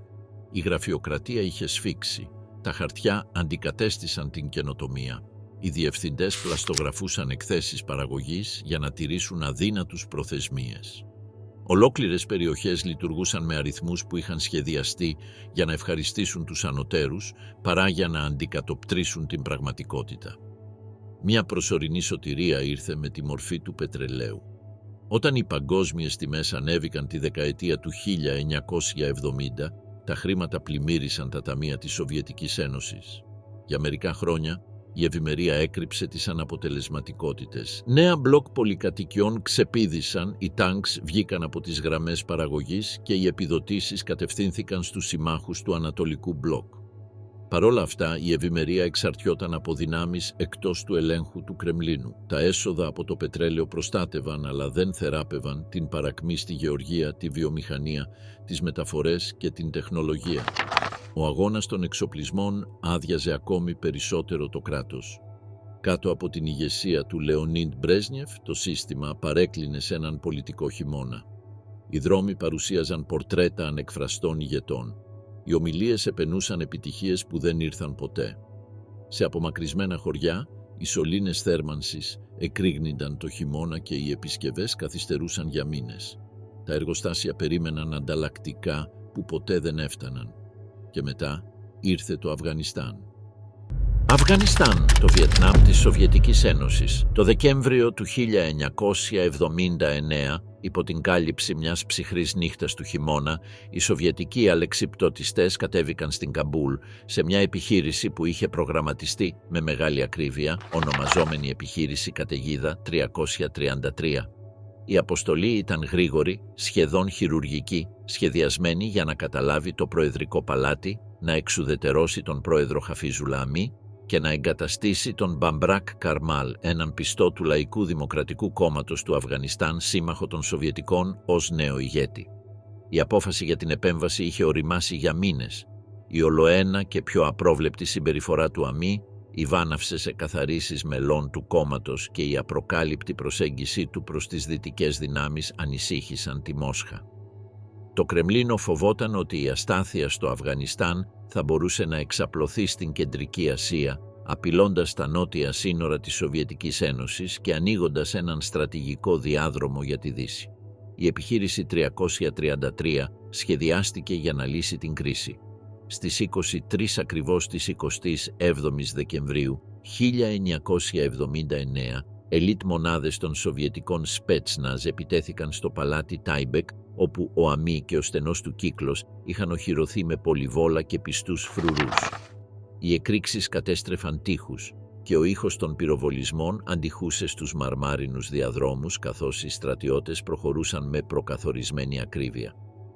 Οι τάγκς βρυχούνταν στους κεντρικούς δρόμους της πόλης, ενώ τα ελικόπτερα Mi-24 Hind στροβιλίζονταν σαν αρπακτικά πάνω από την περιοχή του παλατιού, έτοιμα να παραδώσουν ενισχύσεις ή να καταπνίξουν την αντίσταση. Σε λίγες ώρες το παλάτι έπεσε, ο Αμή σκοτώθηκε και ο Καρμάλ εγκαταστάθηκε ως νέος ηγέτης. Ωστόσο, η Καμπούλ ήταν μόνο το κατόφλι. Πέρα από το αστικό κέντρο, τα βουνά του Ινδούκους υψώνονταν σαν αγκάθια μιας πρωτόγονης θηριώδους ύπαρξης, οι κοφτερές κορυφές τους κρύβοντας στενά φαράγγια, σφιχτούς διαδρόμους και χωριά που λειτουργούσαν έξω από τον έλεγχο οποιασδήποτε κεντρικής εξουσίας. Οι σοβιετικές δυνάμεις, εκπαιδευμένες και εξοπλισμένες για συμβατικό πόλεμο, βρέθηκαν να αντιμετωπίζουν έναν τελείως διαφορετικό εχθρό, το έδαφος και οι φωνικοί αντάρτες, που ήταν αδίστακτοι και ανεξάρτητοι. Οι Σοβιετικοί συχνά αναγκάζονταν να προχωρούν σε καραβάνια μέσω στενών περασμάτων. Οι μονάδες Σπέτσνας εκτελούσαν επιλεκτικές επιθέσεις, πλήττοντας με ακρίβεια αντάρτικες ομάδες, αλλά κάθε σύγκρουση αποκάλυπτε την δυσκολία να ελέγξει κανείς μια γη που φαινόταν να έχει σχεδιαστεί για να αντισταθεί στην κυριαρχία. Οι κάτοικοι των χωριών παρακολουθούσαν σιωπηλοί από τα σπίτια τους στις απόκρημνες πλαγιές. Γνώριζαν κάθε πτυχή της γης, κάθε σκιάσμενο χαντάκι, κάθε βράχο που προεξήχε. Για τους Μουτζαχεντίν τα βουνά ήταν σύμμαχοι τόσο πιστοί και αδιάσπαστοι όσο οποιοσδήποτε στρατιώτης. Για τους Σοβιετικούς ήταν αόρατοι αντίπαλοι. Οι τακτικές του Αντάρτικου, που είχαν τελειοποιηθεί μέσα από γενιές, απογοήτευαν τον κόκκινο στρατό.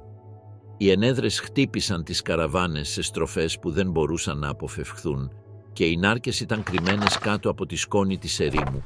Εκρήγνυνται με οργισμένη εκρηκτικότητα. Η νύχτα έπεφτε με τον ήχο των πυρών μικρών όπλων που αντιχούσαν πάνω από τις βραχώδεις επιφάνειες. Κι αν και οι Σοβιετικοί καλούσαν πυρά πυροβολικού, ο εχθρός, λυγίζοντας μέσα στο σκοτάδι, επανεμφανιζόταν σε άλλο σημείο, σαν σκιές που αρνούνταν να περιοριστούν. Κάθε φαράγγι, κάθε πέρασμα γινόταν ένα πεδίο ψυχολογικής όσο και φυσικής σύγκρουσης. Τα μάτια των στρατιωτών, σκληρημένα από τις χειμωνιάτικες χιονοπτώσεις της Σιβηρίας και τους ανέμους της στέπας, πάλευαν ενάντια σε έναν καινούριο παράξενο ορίζοντα, όπου οι παραδοσιακοί σχηματισμοί δεν μπορούσαν πια να καθορίσουν τα αποτελέσματα. Τα άλογα αντικαταστάθηκαν από τζιπ. Οι τάγκς περιπολούσαν δρόμους πάρα πολύ στενούς για αυτούς και τα ελικόπτερα έγιναν σωτήρες πάνω σε ένα έδαφος που δεν προσέφερε έλεος. Η διεθνής διάσταση ενέτεινε τη μάχη. Από τα παραμεθόρια φυλετικά εδάφη του Πακιστάν έφταναν όπλα στους αντάρτες. Πύραυλοι Stinger που μετέτρεπαν τον αέρα σε θέατρο κινδύνου. Μικρά όπλα και όλμοι που περνούσαν μέσω μυστικών δικτύων, χρηματοδοτούμενων από τις Ηνωμένες Πολιτείες και τη Σαουδική Αραβία. Μέσα στα στρατόπεδα, σε αποθήκες κατασκευασμένες από ξύλο και κυματοειδή μέταλλο, οι Σοβιετικοί στρατιώτες αντιμετώπιζαν τη μοναξιά και το αδιάκοπο άγχος. Οι επιστολές από το σπίτι έφερναν τη χλωμή ζεστασιά ενός κόσμου απομακρυσμένου και αποσυνδεδεμένου. Οι αξιωματικοί μελετούσαν χάρτες με μέτωπα καλυμμένα από υδρότα, σημειώνοντας σημεία ενέδρας και αναμενόμενες κινήσεις των ανταρτών, μόνο για να ανακαλύψουν ότι η πραγματικότητα καμπυλωνόταν με απρόβλεπτο τρόπο εναντίον των γραμμών τους. Τα δίκτυα επικοινωνίας υπέστησαν το διπλό βάρος του εδάφους και των διακοπών από τους αντάρτες. Το ψυχολογικό κόστος αυξήθηκε μαζί με τις απώλειες. Ο κόκκινος στρατός, εκπαιδευμένος και πειθαρχημένος για τον συμβατικό πόλεμο, αντιμετώπιζε έναν εχθρό που αγκάλιαζε τη ρευστότητα, την αορατότητα και την αντίσταση. Δεν υπήρχε γραμμή του μετώπου, ούτε μια αποφασιστική σύγκρουση που θα μπορούσε να εγγυηθεί μια απτή νίκη. Τα ίδια τα βουνά φαίνονταν να συνομωτούν, αναγκάζοντας τους Σοβιετικούς να αντιμετωπίσουν τους όρους τους και πιο συχνά να υπαγορεύουν τους όρους των ανταρτών.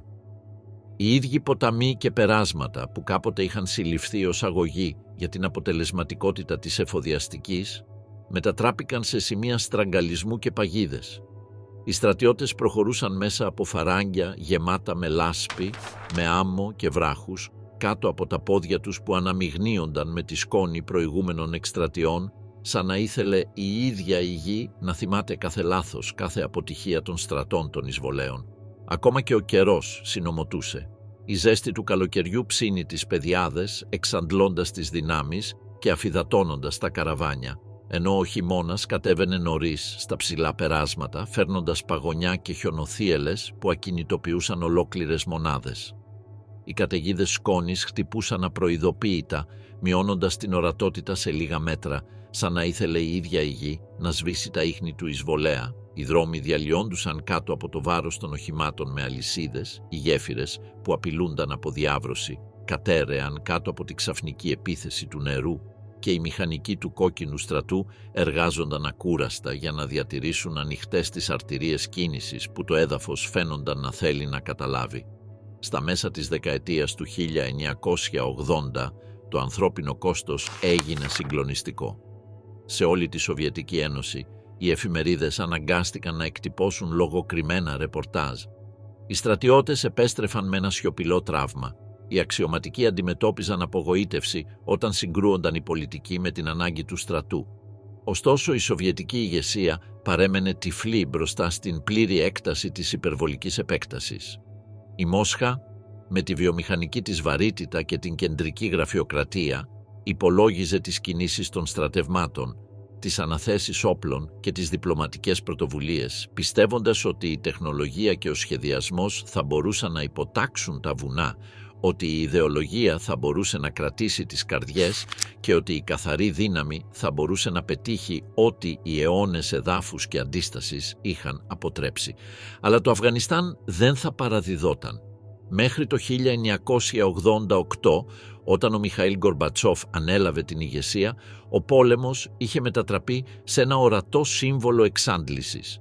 Η αποχώρηση δεν ήταν πια απλά μια στρατιωτική επιλογή, αλλά μια πολιτική ανάγκη. Στον Φεβρουάριο του 1989, οι σοβιετικές δυνάμεις ξεκίνησαν την αποχώρησή τους, γλιστρώντας έξω από τα βουνά και τα φαράγγια που είχαν διαμορφώσει με τόσο δύσκολο τρόπο τη σύγκρουση, αφημένα εξοπλιστικά συγκροτήματα κατεδαφισμένα οχυρά, ο αντίλαλος των πυροβολισμών να σβήνει στο απόλυτο σιωπηλό κενό, ο κόκκινος στρατός έφυγε όχι με θρίαμβο, αλλά με παραχώρηση. Το Αφγανιστάν είχε αποκαλύψει τα όρια της σοβιετικής επέκτασης και προμήνυσε την κατάρρευση της αυτοκρατορίας ίδιας. Η αυτοκρατορία στην κορυφή της και η κατάρρευσή της. Στα τέλη της δεκαετίας του 1980, η Σοβιετική Ένωση είχε φτάσει σε αυτό που φαινόταν να είναι το απόγειο της δύναμής της, τουλάχιστον από μια εξωτερική οπτική.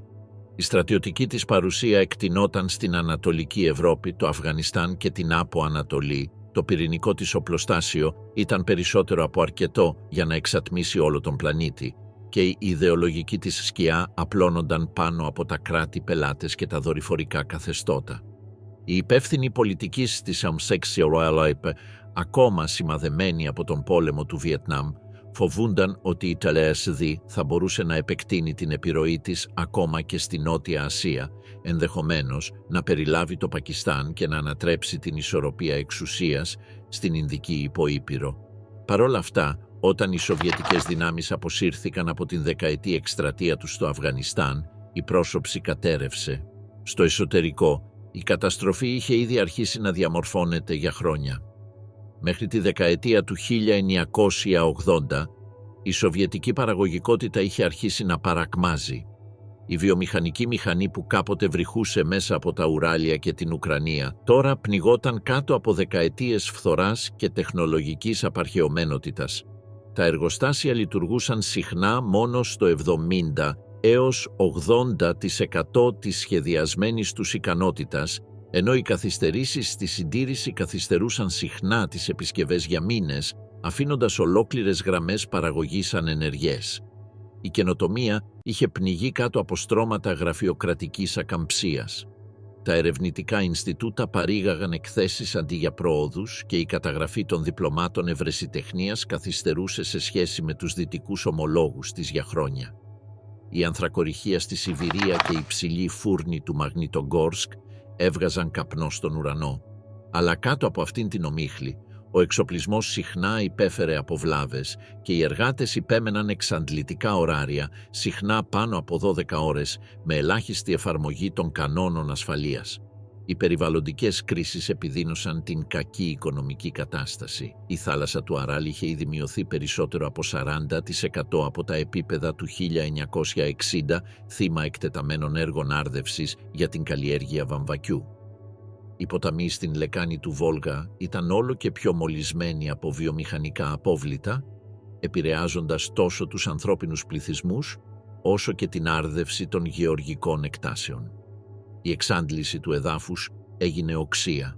Στην περιοχή της Μαύρης Γης της Ουκρανίας, μία από τις πιο έφορες γεωργικές περιοχές, οι αποδόσεις σίτου και καλαμποκιού παρέμειναν στάσιμες ή μειώθηκαν κατά 15 έως 20% σε σύγκριση με τα υψηλά μεταπολεμικά επίπεδα. Οι κολχόζ, που κάποτε θεωρούνταν σύμβολα της σοσιαλιστικής νίκης, τώρα παρήγαγαν μόνο αρκετό για να συντηρήσουν τις τοπικές πληθυσμούς, με αποτέλεσμα να μην επαρκούν για να τροφοδοτήσουν τις αναπτυσσόμενες αστικές περιοχές ή να καλύψουν τις εξαγωγικές ποσοστώσεις. Μέχρι το 1985 η βιομηχανική ανάπτυξη είχε μειωθεί σε μέσο όρο μόλις 2% ετησίως, σε σύγκριση με το 5 έως 6% των δεκαετιών του 1950 και του 1960. Η αγροτική ανάπτυξη ήταν ακόμα πιο αργή, γύρω στο 1 έως 2%, με επανειλημμένες ελλείψεις σιτηρών που απαιτούσαν εισαγωγές από το εξωτερικό. Η παραγωγή ενέργειας επίσης αντιμετώπιζε προβλήματα. Η παραγωγή άνθρακα παρέμενε κάτω από 600 εκατομμύρια τόνους ετησίως, περιορισμένη από ξεπερασμένο εξοπλισμό, ενώ η συνεχώς αυξανόμενη απεγνωσμένη προσπάθεια εξόρυξης πετρελαίου στη Σιβηρία και την περιοχή της Κασπίας εξάντλησε τόσο το εργατικό δυναμικό όσο και την εφοδιαστική. Η δημογραφία έδινε άλλη μία προειδοποίηση. Τα ποσοστά γεννήσεων έπεσαν σε όλη τη Σοβιετική Ένωση, ενώ η θνησιμότητα στις πληθυσμιακές ομάδες εργασίας αυξήθηκε σε ορισμένα βιομηχανικά κέντρα. Οι πόλεις αυξάνονταν με υπερπληθυσμό και ανθυγιεινές συνθήκες, αλλά η ερήμωση των αγροτικών περιοχών άφηνε τα χωριά και τα απομακρυσμένα χωριά όλο και πιο απομονωμένα. Οι εθνοτικές εντάσεις φούσκωναν κάτω από την επιφάνεια, ιδιαίτερα στον Κάφκασο, τις Βαλτικές Δημοκρατίες και την Κεντρική Ασία. Η γλώσσα, ο πολιτισμός και οι ιστορικές διαμαρτυρίες έγιναν το πυρίτιο της δυσαρέσκειας, αμφισβητώντας την ιδέα ότι ο κεντρικός έλεγχος μπορούσε να παραμείνει άθικτος. Το ποικιλόμορφο μοσαϊκό λαών που κάποτε διατηρούσε την ενότητα μέσω της ιδεολογίας και της δύναμης, τώρα απαιτούσε όλο και περισσότερους πόρους για να ηρεμήσει, να ενσωματωθεί και να παρακολουθείται. Τα έσοδα από το πετρέλαιο, που κάποτε ήταν ένα μαξιλάρι κατά της οικονομικής αναταραχής, ήταν ευάλωτα στις διακυμάνσεις της αγοράς, αφήνοντας το κράτος εκτεθειμένο όταν οι τιμές έπεφταν. Οι στρατιωτικοί προϋπολογισμοί αυξάνονταν, αλλά η υποδομή για τις πολιτικές υπηρεσίες φθήνονταν. Τα εργοστάσια που παρήγαγαν όπλα είχαν προτεραιότητα, αλλά τα νοσοκομεία, τα σχολεία και οι κατοικίες συχνά παρέμεναν εγκαταλειμμένα. Ακόμα και οι απέραντες αποθέματα ξυλίας και ορυκτών της Σιβηρίας δεν μπορούσαν να αντισταθμίσουν πλήρως τις αναποτελεσματικότητες και τη διαφθορά στην απόκτηση και διανομή. Παρ' όλα αυτά, οι εξωτερικές εμφανίσεις ήταν παραπλανητικές. Τα δορυφορικά κράτη της Ανατολικής Ευρώπης παρέμεναν φαινομενικά πειθαρχημένα, αλλά το σιδηρούν παραπέτασμα έκρυβε την αυξανόμενη δυσαρέσκεια. Το κίνημα Solidarność στην Πολωνία κέρδιζε έδαφος. Ουγγαρία και Τσεχοσλοβακία ψιθύριζαν αναμνήσεις από επαναστάσεις και μεταρρυθμίσεις. Η Σοβιετική Ένωση, ενώ προέβαλε ακατανίκητη, είχε χτίσει ένα κτίριο πάνω στην κινούμενη άμμο. Πολιτικά, οι γραφειοκράτες που είχαν αμυνθεί στη Μόσχα αντιστέκονταν στις μεταρρυθμίσεις, προτεραιοποιώντας την ιδεολογική καθαρότητα και την προσωπική επιβίωση παρά την προσαρμογή. Οι κεντρικά σχεδιασμένες βιομηχανίες κινούνταν αργά, οι αποφάσεις καθυστερούσαν μέσω στρωμάτων επιτροπών και οι τοπικοί διοικητές συχνά παραποίησαν τα δεδομένα για να αποφύγουν αντιπίνων, κρύβοντας την έκταση της στασιμότητας. Ακόμα και μέσα στον στρατό άρχισαν να εμφανίζονται ρογμές. Οι αξιωματικοί που είχαν εκπαιδευτεί στις διδασκαλίες του Δευτέρου Παγκοσμίου Πολέμου αντιμετώπιζαν σύγχρονα κινήματα αντάρτικου και τεχνολογικές προκλήσεις που απαιτούσαν ευελιξία.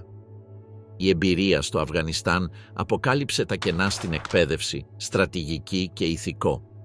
Οι στρατιώτες επέστρεφαν στο σπίτι φυσικά και ψυχολογικά τραυματισμένοι, οι εμπειρίες τους διαβρώνοντας αθόρυβα την εμπιστοσύνη στην παντοδυναμία του κράτους. Αυτοί οι βετεράνοι έφεραν ιστορίες για αδύνατα εδάφη, ενέδρες σε στενά περάσματα και τους περιορισμούς της συντριπτικής δύναμης. Στα τέλη της δεκαετίας του 1980, η αυτοκρατορία είχε φτάσει στην κορυφή της και, ταυτόχρονα, στο σημείο καμπής της.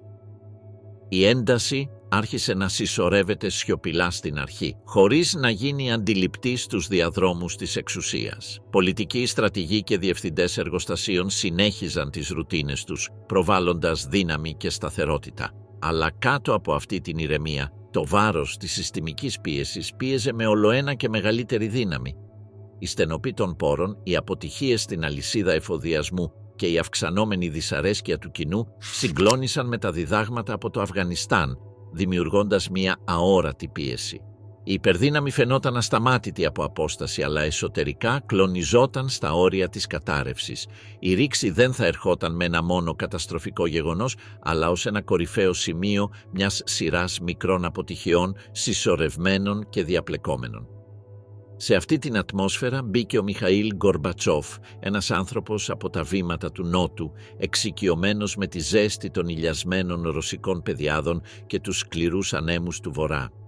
Γκορμπατσόφ, η μεταρρύθμιση ως αποσύνθεση. Μέχρι το 1985, ο Μιχαήλ Γκορμπατσόφ είχε ανέλθει στην ηγεσία του Κομμουνιστικού Κόμματος, αποφασισμένος να μεταρρυθμίσει το σύστημα εκ των έσω. Η Περεστρόικα, δήλωσε, θα αναδομούσε τη βιομηχανία και τη διοίκηση, εισάγοντας στοιχεία ευελιξίας σε μια οικονομία αυστηρά κεντρικά σχεδιασμένη. Η Glasnost θα άνοιγε τα αρχεία, θα προωθούσε τη διαφάνεια και θα αποκάλυπτε τη διαφθορά και την κακή διαχείριση που είχαν αναπτυχθεί για χρόνια πίσω από τους γραφειοκρατικούς τοίχους. Ο στόχος ήταν φιλόδοξος: να αναζωογονηθεί μια υπερδύναμη χωρίς να χαθεί ο έλεγχος. Οι πρώτοι μήνες της Glasnost ήταν συναρπαστικοί. Οι εφημερίδες άρχισαν να δημοσιεύουν ιστορίες που προηγουμένως είχαν απαγορευτεί, αποκαλύπτοντας τις σκληρές πραγματικότητες της σταλινικής εποχής. Εκαθαρίσεις, βίαιη κολεκτιβοποίηση, οργανωμένη λημή και το τεράστιο ανθρώπινο κόστος της βιομηχανοποίησης. Οι πολίτες της Μόσχας και του Λένινγκραντ διάβαζαν για τα γκουλάνγκ στη Σιβηρία, τις εκτελέσεις και τις ενέργειες της μυστικής αστυνομίας που είχαν αποκρυβεί για δεκαετίες. Για τους νέους, οι αποκαλύψεις ήταν σχεδόν αδιανόητες. Καθώς τα αρχεία άνοιγαν και οι δημοσιογράφοι πίεζαν τα στυλό τους πάνω στο χαρτί, τα ίδια τα θεμέλια της μύθισης αλάθη της σοβιετικής εξουσίας άρχισαν να καταραίουν. Ταυτόχρονα, η οικονομική μεταρρύθμιση μέσω της Περεστρόικα αποκάλυψε έναν άλλο τύπο ευπάθειας. Τα εργοστάσια που είχαν προστατευτεί από τις πραγματικότητες της αγοράς τώρα αντιμετώπιζαν ανταγωνισμό και οι διευθυντές ανακάλυψαν ότι ο κεντρικός σχεδιασμός είχε δημιουργήσει εξαρτήσεις που δεν μπορούσαν να ξεπεραστούν μέσα σε μια νύχτα. Οι αλυσίδες εφοδιασμού απέτυχαν. Οι πρώτες ύλες κατανέμονταν λανθασμένα και η τοπική διαφθορά, που προηγουμένως είχε καλυφθεί από έναν αυστηρό έλεγχο, τώρα εμπόδιζε ακόμη και την παραμικρή παραγωγή. Οι εθνικιστικοί κινήματα που είχαν κατασταλεί κάτω από τη σημαία της Σοβιετικής Ενότητας εκμεταλλεύτηκαν τις ανοίξεις που δημιούργησε η Glasnost. Στις βαλτικές δημοκρατίες της Εσθονίας, Λετονίας και Λιθουανίας, οι διαδηλώσεις αυξήθηκαν για να γίνουν μαζικά κινήματα. Οι ηγέτες τους επικαλούμενοι την ιστορική ανεξαρτησία και την πολιτιστική συνέχεια που η Μόσχα είχε προσπαθήσει να εξαφανίσει. Στη Γεωργία και την Αρμενία, οι εθνοτικές εντάσεις εντάθηκαν, κάποιες φορές εκρήγνυντες σε τοπική βία, ενώ στην Κεντρική Ασία οι απαιτήσεις για μεγαλύτερη αυτονομία και προστασία των πολιτιστικών παραδόσεων δοκίμασαν τα όρια της κεντρικής εξουσίας. Η αυτοκρατορία, τεράστια και φαινομενικά ακατανίκητη, αναγκάστηκε να αντιμετωπίσει την πραγματικότητα της ετερογένειάς της. Στη συνέχεια ήρθε η καταστροφή του Τσέρνομπιλ. Στις πρώτες ώρες της 26ης Απριλίου 1986, ο αντιδραστήρας Νομι 4 του πυρηνικού σταθμού Τσέρνομπιλ στη Βόρεια Ουκρανία εξεράγει κατά τη διάρκεια μιας δοκιμής ασφαλείας τη νύχτα. Η ξαφνική αύξηση της ενέργειας και ο ελαττωματικός σχεδιασμός του αντιδραστήρα προκάλεσαν μια βίαιη έκρηξη ατμού που έριξε την οροφή του αντιδραστήρα και προκάλεσε φωτιά με γραφίτι που κράτησε για αρκετές ημέρες. Σύννεφα ραδιενεργού υλικού εκτοξεύτηκαν στον ουρανό, εξαπλώνοντας τη ραδιενέργεια σε Ουκρανία, Λευκορωσία και Δυτική Ευρώπη. Οι τοπικοί πυροσβέστες και οι εργαζόμενοι του εργοστασίου έτρεξαν στο σημείο χωρίς να γνωρίζουν τον πλήρη κίνδυνο, με πολλούς να υποφέρουν από θανατηφόρες δόσεις ακτινοβολίας στις επόμενες ώρες. Η Σοβιετική κυβέρνηση προσπάθησε αρχικά να κρύψει το μέγεθος του ατυχήματος. Οι κάτοικοι κοντινών χωριών εκενώθηκαν μόνο αφού οι ξένες σταθμοί παρακολούθησης ανίχνευσαν υψηλά επίπεδα ραδιενέργειας. Η διεθνής επιθεώρηση αποκάλυψε την αλήθεια πιο γρήγορα από ότι η Μόσχα μπορούσε να την αντιμετωπίσει. Οι χάρτες της πτώσης της ραδιενέργειας, οι μετρήσεις ακτινοβολίας και οι δορυφορικές εικόνες αντέκρουαν τις επίσημες δηλώσεις και τα δυτικά μέσα ενημέρωσης μετέδωσαν την καταστροφή σε παγκόσμιο επίπεδο. Μέσα στη Σοβιετική Ένωση, η μυστικότητα και η παραπληροφόρηση απελευθέρωσαν τον φόβο, την οργή και την αδυναμία πίστης. Οι εργαζόμενοι από άλλους πυρηνικούς σταθμούς, οι πολίτες των γύρω πόλεων και ακόμα και τα μέλη του Κομμουνιστικού Κόμματος συνειδητοποίησαν ότι το κράτος δεν μπορούσε πάντα να τους προστατέψει.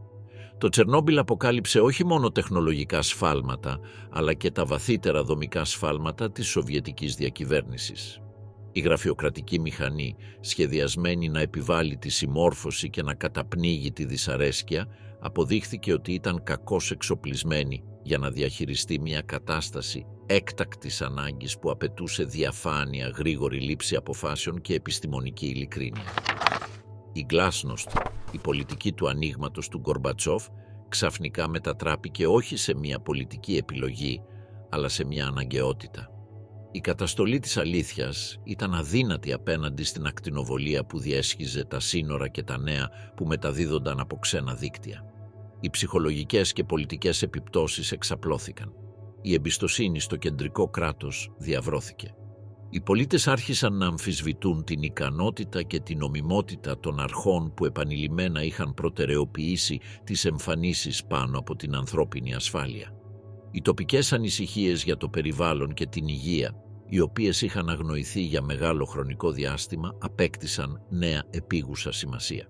Τα εθνικιστικά κινήματα της Ουκρανίας, της Λευκορωσίας και της Ρωσίας βρήκαν καύσιμο στην καταστροφή, συνδέοντας την αποτυχία του κράτους με την κακή διαχείρισή του στις δημοκρατίες. Οικονομικά, δισεκατομμύρια ρούβλια έπρεπε να εκτραπούν για την απομόνωση, εκκένωση και επανακατοίκηση, εξαντλώντας ακόμη περισσότερο ένα ήδη υπερφορτωμένο σύστημα. Η προηγουμένως ενωμένη πίστη στην πρόοδο μέσω του σοσιαλισμού άρχισε να αμφισβητείται καθώς οι αποτυχίες του παρελθόντος αποκαλύπτονταν και οι αδυναμίες της μεταρρύθμισης γίνονταν εμφανείς. Ακόμα και όταν οι ομιλίες του Γκορμπατσόφ υπόσχονταν μια αναζωογονημένη και εξυγχρονισμένη Σοβιετική Ένωση, οι καθημερινές εμπειρίες των απλών πολιτών έλεγαν μια διαφορετική ιστορία. Ακόμα και μέσα στο Κομμουνιστικό Κόμμα η συνένεση άρχισε να καταρρέει. Εμφανίστηκαν φατρίες, συντηρητικοί που αντιτίθενταν στις γρήγορες μεταρρυθμίσεις, μετριοπαθείς που ζητούσαν μετρημένες αλλαγές και ριζοσπάστες που πίεζαν για μια ευρεία ανοιχτότητα. Η πολιτική oscillated, κάποιες φορές κινώντας μεταξύ της φιλελευθεροποίησης και της απόσυρσης. Σύντομα, οι εθνικιστικές δηλώσεις μετατράπηκαν σε επίσημα κινήματα ανεξαρτησίας. Η τελική έκβαση. Μέχρι το 1989 η αυτοκρατορία εκτινόταν σε 11 ζώνες ώρας, καλύπτοντας ερήμους, δάση, τούνδρες και έφορες πεδιάδες, ένα κολάσο του οποίου η έκταση ήταν τόσο η δύναμή του όσο και η αδυναμία του. Από τις ακτές της Βαλτικής μέχρι τις ακτές του Ειρηνικού, η Σοβιετική Ένωση είχε χτίσει ένα δίκτυο σιδηροδρόμων, αγωγών πετρελαίου και δρόμων σχεδιασμένων για να ενώσουν τα διάφορα τοπία σε μια κυρίαρχη οντότητα. Τα σύνορά της αγγίζανε τα ζεστά νερά της Μαύρης Θάλασσας και τις παγωμένες εκτάσεις της Αρκτικής. Τα σύνορά της υπερασπίζονταν φρουρές τοποθετημένες ψηλά στα βουνά του Καυκάσου και κατά μήκος των κυματιστών λόφων της Κεντρικής Ασίας.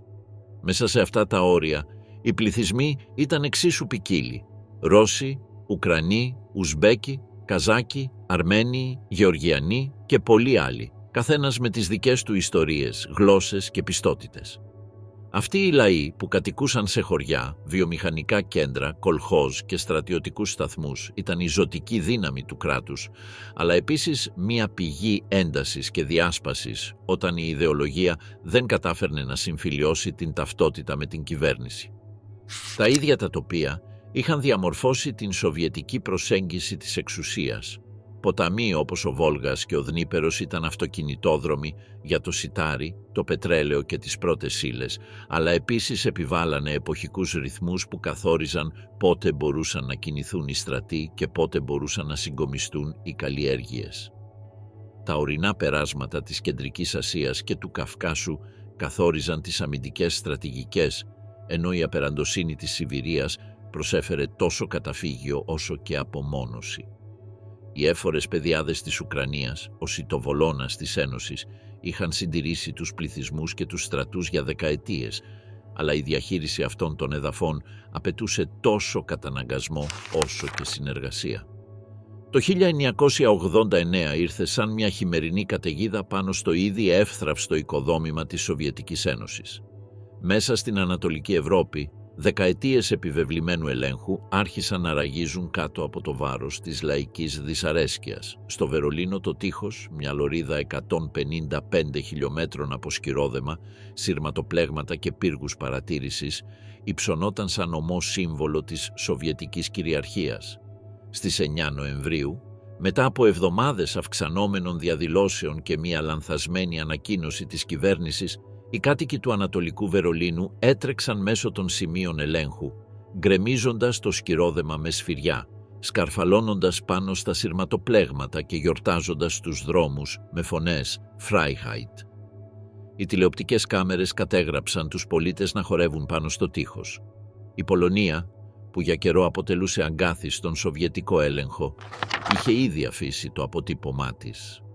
Το κίνημα Σολιντάρνοστ, που γεννήθηκε στα ναυπηγεία του Γκτάνσκ και ηγήθηκε από τον Λεχ Βαλέσα, είχε περάσει από τις απεργίες των εργατών σε κοινοβουλευτικές νίκες, εξασφαλίζοντας σχεδόν το 35% των εδρών στις εκλογές του Ιουνίου του 1989. Οι Ούγγροι απομάκρυναν τα σύνορα με την Αυστρία, προκαλώντας έναν κατακλυσμό προσφύγων προς τη Δύση. Στην Τσεχοσλοβακία, η επανάσταση του βελούδου εξελίχθηκε με εκπληκτική ταχύτητα. Φοιτητές, διανοούμενοι και εργάτες γέμισαν την πλατεία Βέντσεσλαου στην Πράγα, κρατώντας κεριά και τραγουδώντας για τη δημοκρατία, ενώ οι ηγέτες του Κομμουνιστικού Κόμματος παραδόθηκαν με ελάχιστο αιματοκύλισμα. Η ηγεσία της Βουλγαρίας υπέκυψε υποπίεση. Ο δικτάτορας της Ρουμανίας, Νικολάε Τσαουσέσκου, ανατράπηκε και εκτελέστηκε μετά από ημέρες βίαιων ταραχών και οι αρχές της Ανατολικής Γερμανίας βρέθηκαν ανίκανες να σταματήσουν το κύμα. Σε αντίθεση με τις βίαιες καταστολές του 1956 στην Ουγγαρία ή του 1968 στην Πράγα, το πολιτικό γραφείο της Σοβιετικής Ένωσης υπό τον Μιχαήλ Γκορμπατσόφ πήρε την καταδικασμένη απόφαση να μην επέμβει στρατιωτικά. Οι στρατιώτες παρέμειναν στα στρατόπεδα. Οι τάγκς δεν κυλίστηκαν. Τα δορυφορικά κράτη, το ένα μετά το άλλο, απέφυγαν τον έλεγχο της Μόσχας. Ακόμα και μέσα στη Σοβιετική Ένωση, οι δονήσεις ήταν αδύνατο να αγνοηθούν. Στις Βαλτικές Δημοκρατίες, η Λιθουανία, η Λετονία και η Εσθονία διοργάνωσαν μαζικές διαδηλώσεις, που μερικές φορές ονομάστηκαν η Επανάσταση του Τραγουδιού, όπου εκατοντάδες χιλιάδες πολίτες σχημάτισαν ανθρώπινες αλυσίδες, κυματίζοντας σημαίες που είχαν απαγορευτεί για δεκαετίες, τραγουδώντας ύμνους ανεξαρτησίας. Στον Κάφκασο ξέσπασαν βίαιες συγκρούσεις στον Αγκόρνο Καραμπάχ και τη Γεωργία, με συγκρούσεις μεταξύ εθνοτικών ομάδων και δυνάμεων ασφαλείας που άφησαν αρκετούς νεκρούς. Στην Κεντρική Ασία, οι δημοκρατίες απαιτούσαν μεγαλύτερο έλεγχο πάνω στις τοπικές γλώσσες, τα σχολεία και τους οικονομικούς πόρους, ενώ οι επιδοτήσεις από τη Μόσχα μειώνονταν. Η Μόσχα, στην ίδια την καρδιά της αυτοκρατορίας, τρέμει υπό την πίεση. Οι δρόμοι γέμισαν με δεκάδες χιλιάδες διαδηλωτές. Οι εφημερίδες δημοσίευσαν ιστορίες για τις προηγούμενες εκαθαρίσεις και την κακή διαχείριση. Τα αρχεία, για χρόνια σφραγισμένα, αποκάλυψαν την έκταση των περιβαλλοντικών καταστροφών, των λοιμών και της πολιτικής καταπίεσης. Οι πολίτες έμαθαν για τις βίαιες κολεκτιβοποιήσεις, το σύστημα Γκουλάνγκ και τις συστηματικές αποτυχίες που είχαν κρυφτεί για δεκαετίες. Η πρόσωψη της παντοδύναμης εξουσίας ραγίστηκε, αποκαλύπτοντας όχι έναν μονολίθο, αλλά ένα σύστημα πνιγμένο από χρόνια διαφθοράς, κακής διαχείρισης και ανεπίλητων καταγγελιών. Στο τέλος του χρόνου ήταν σαφές ότι η επιρροή της Σοβιετικής Ένωσης στην Ανατολική Ευρώπη είχε εξατμιστεί. Οι Βερολινέζοι χόρευαν πάνω στο τείχος. Η Πράγα και η Βαρσοβία γιόρτασαν τις νέες ελευθερίες. Τα δορυφορικά κράτη άρχισαν να χαράσουν ανεξάρτητους δρόμους. Μέσα στις δημοκρατίες της Σοβιετικής Ένωσης, τα εθνικιστικά κινήματα κέρδιζαν έδαφος, ενθαρρυμένα από την φαινομενική αδυναμία του κέντρου. Η σκηνή ήταν έτοιμη για την τελική κατάρρευση. Στη συνέχεια ήρθε ο Αύγουστος του 1991.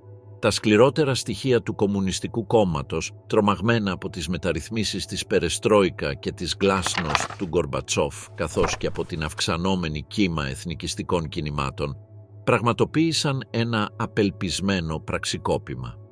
Τα τάγκς βροντούσαν στους δρόμους της Μόσχας.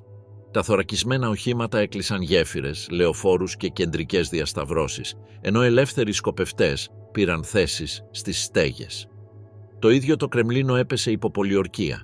Οι πραξικοπηματίες, με επικεφαλής υψηλούς αξιωματούχους όπως ο Γκενάντι Γιαννάγεφ, ο Βλαντίμιρ Κριούτσκοφ και ο Ντμίτρι Γιάζοφ, επιδίωκαν να αποκαταστήσουν μια κεντρική εξουσία που πίστευαν ότι ολισθαίνει εκτός ελέγχου.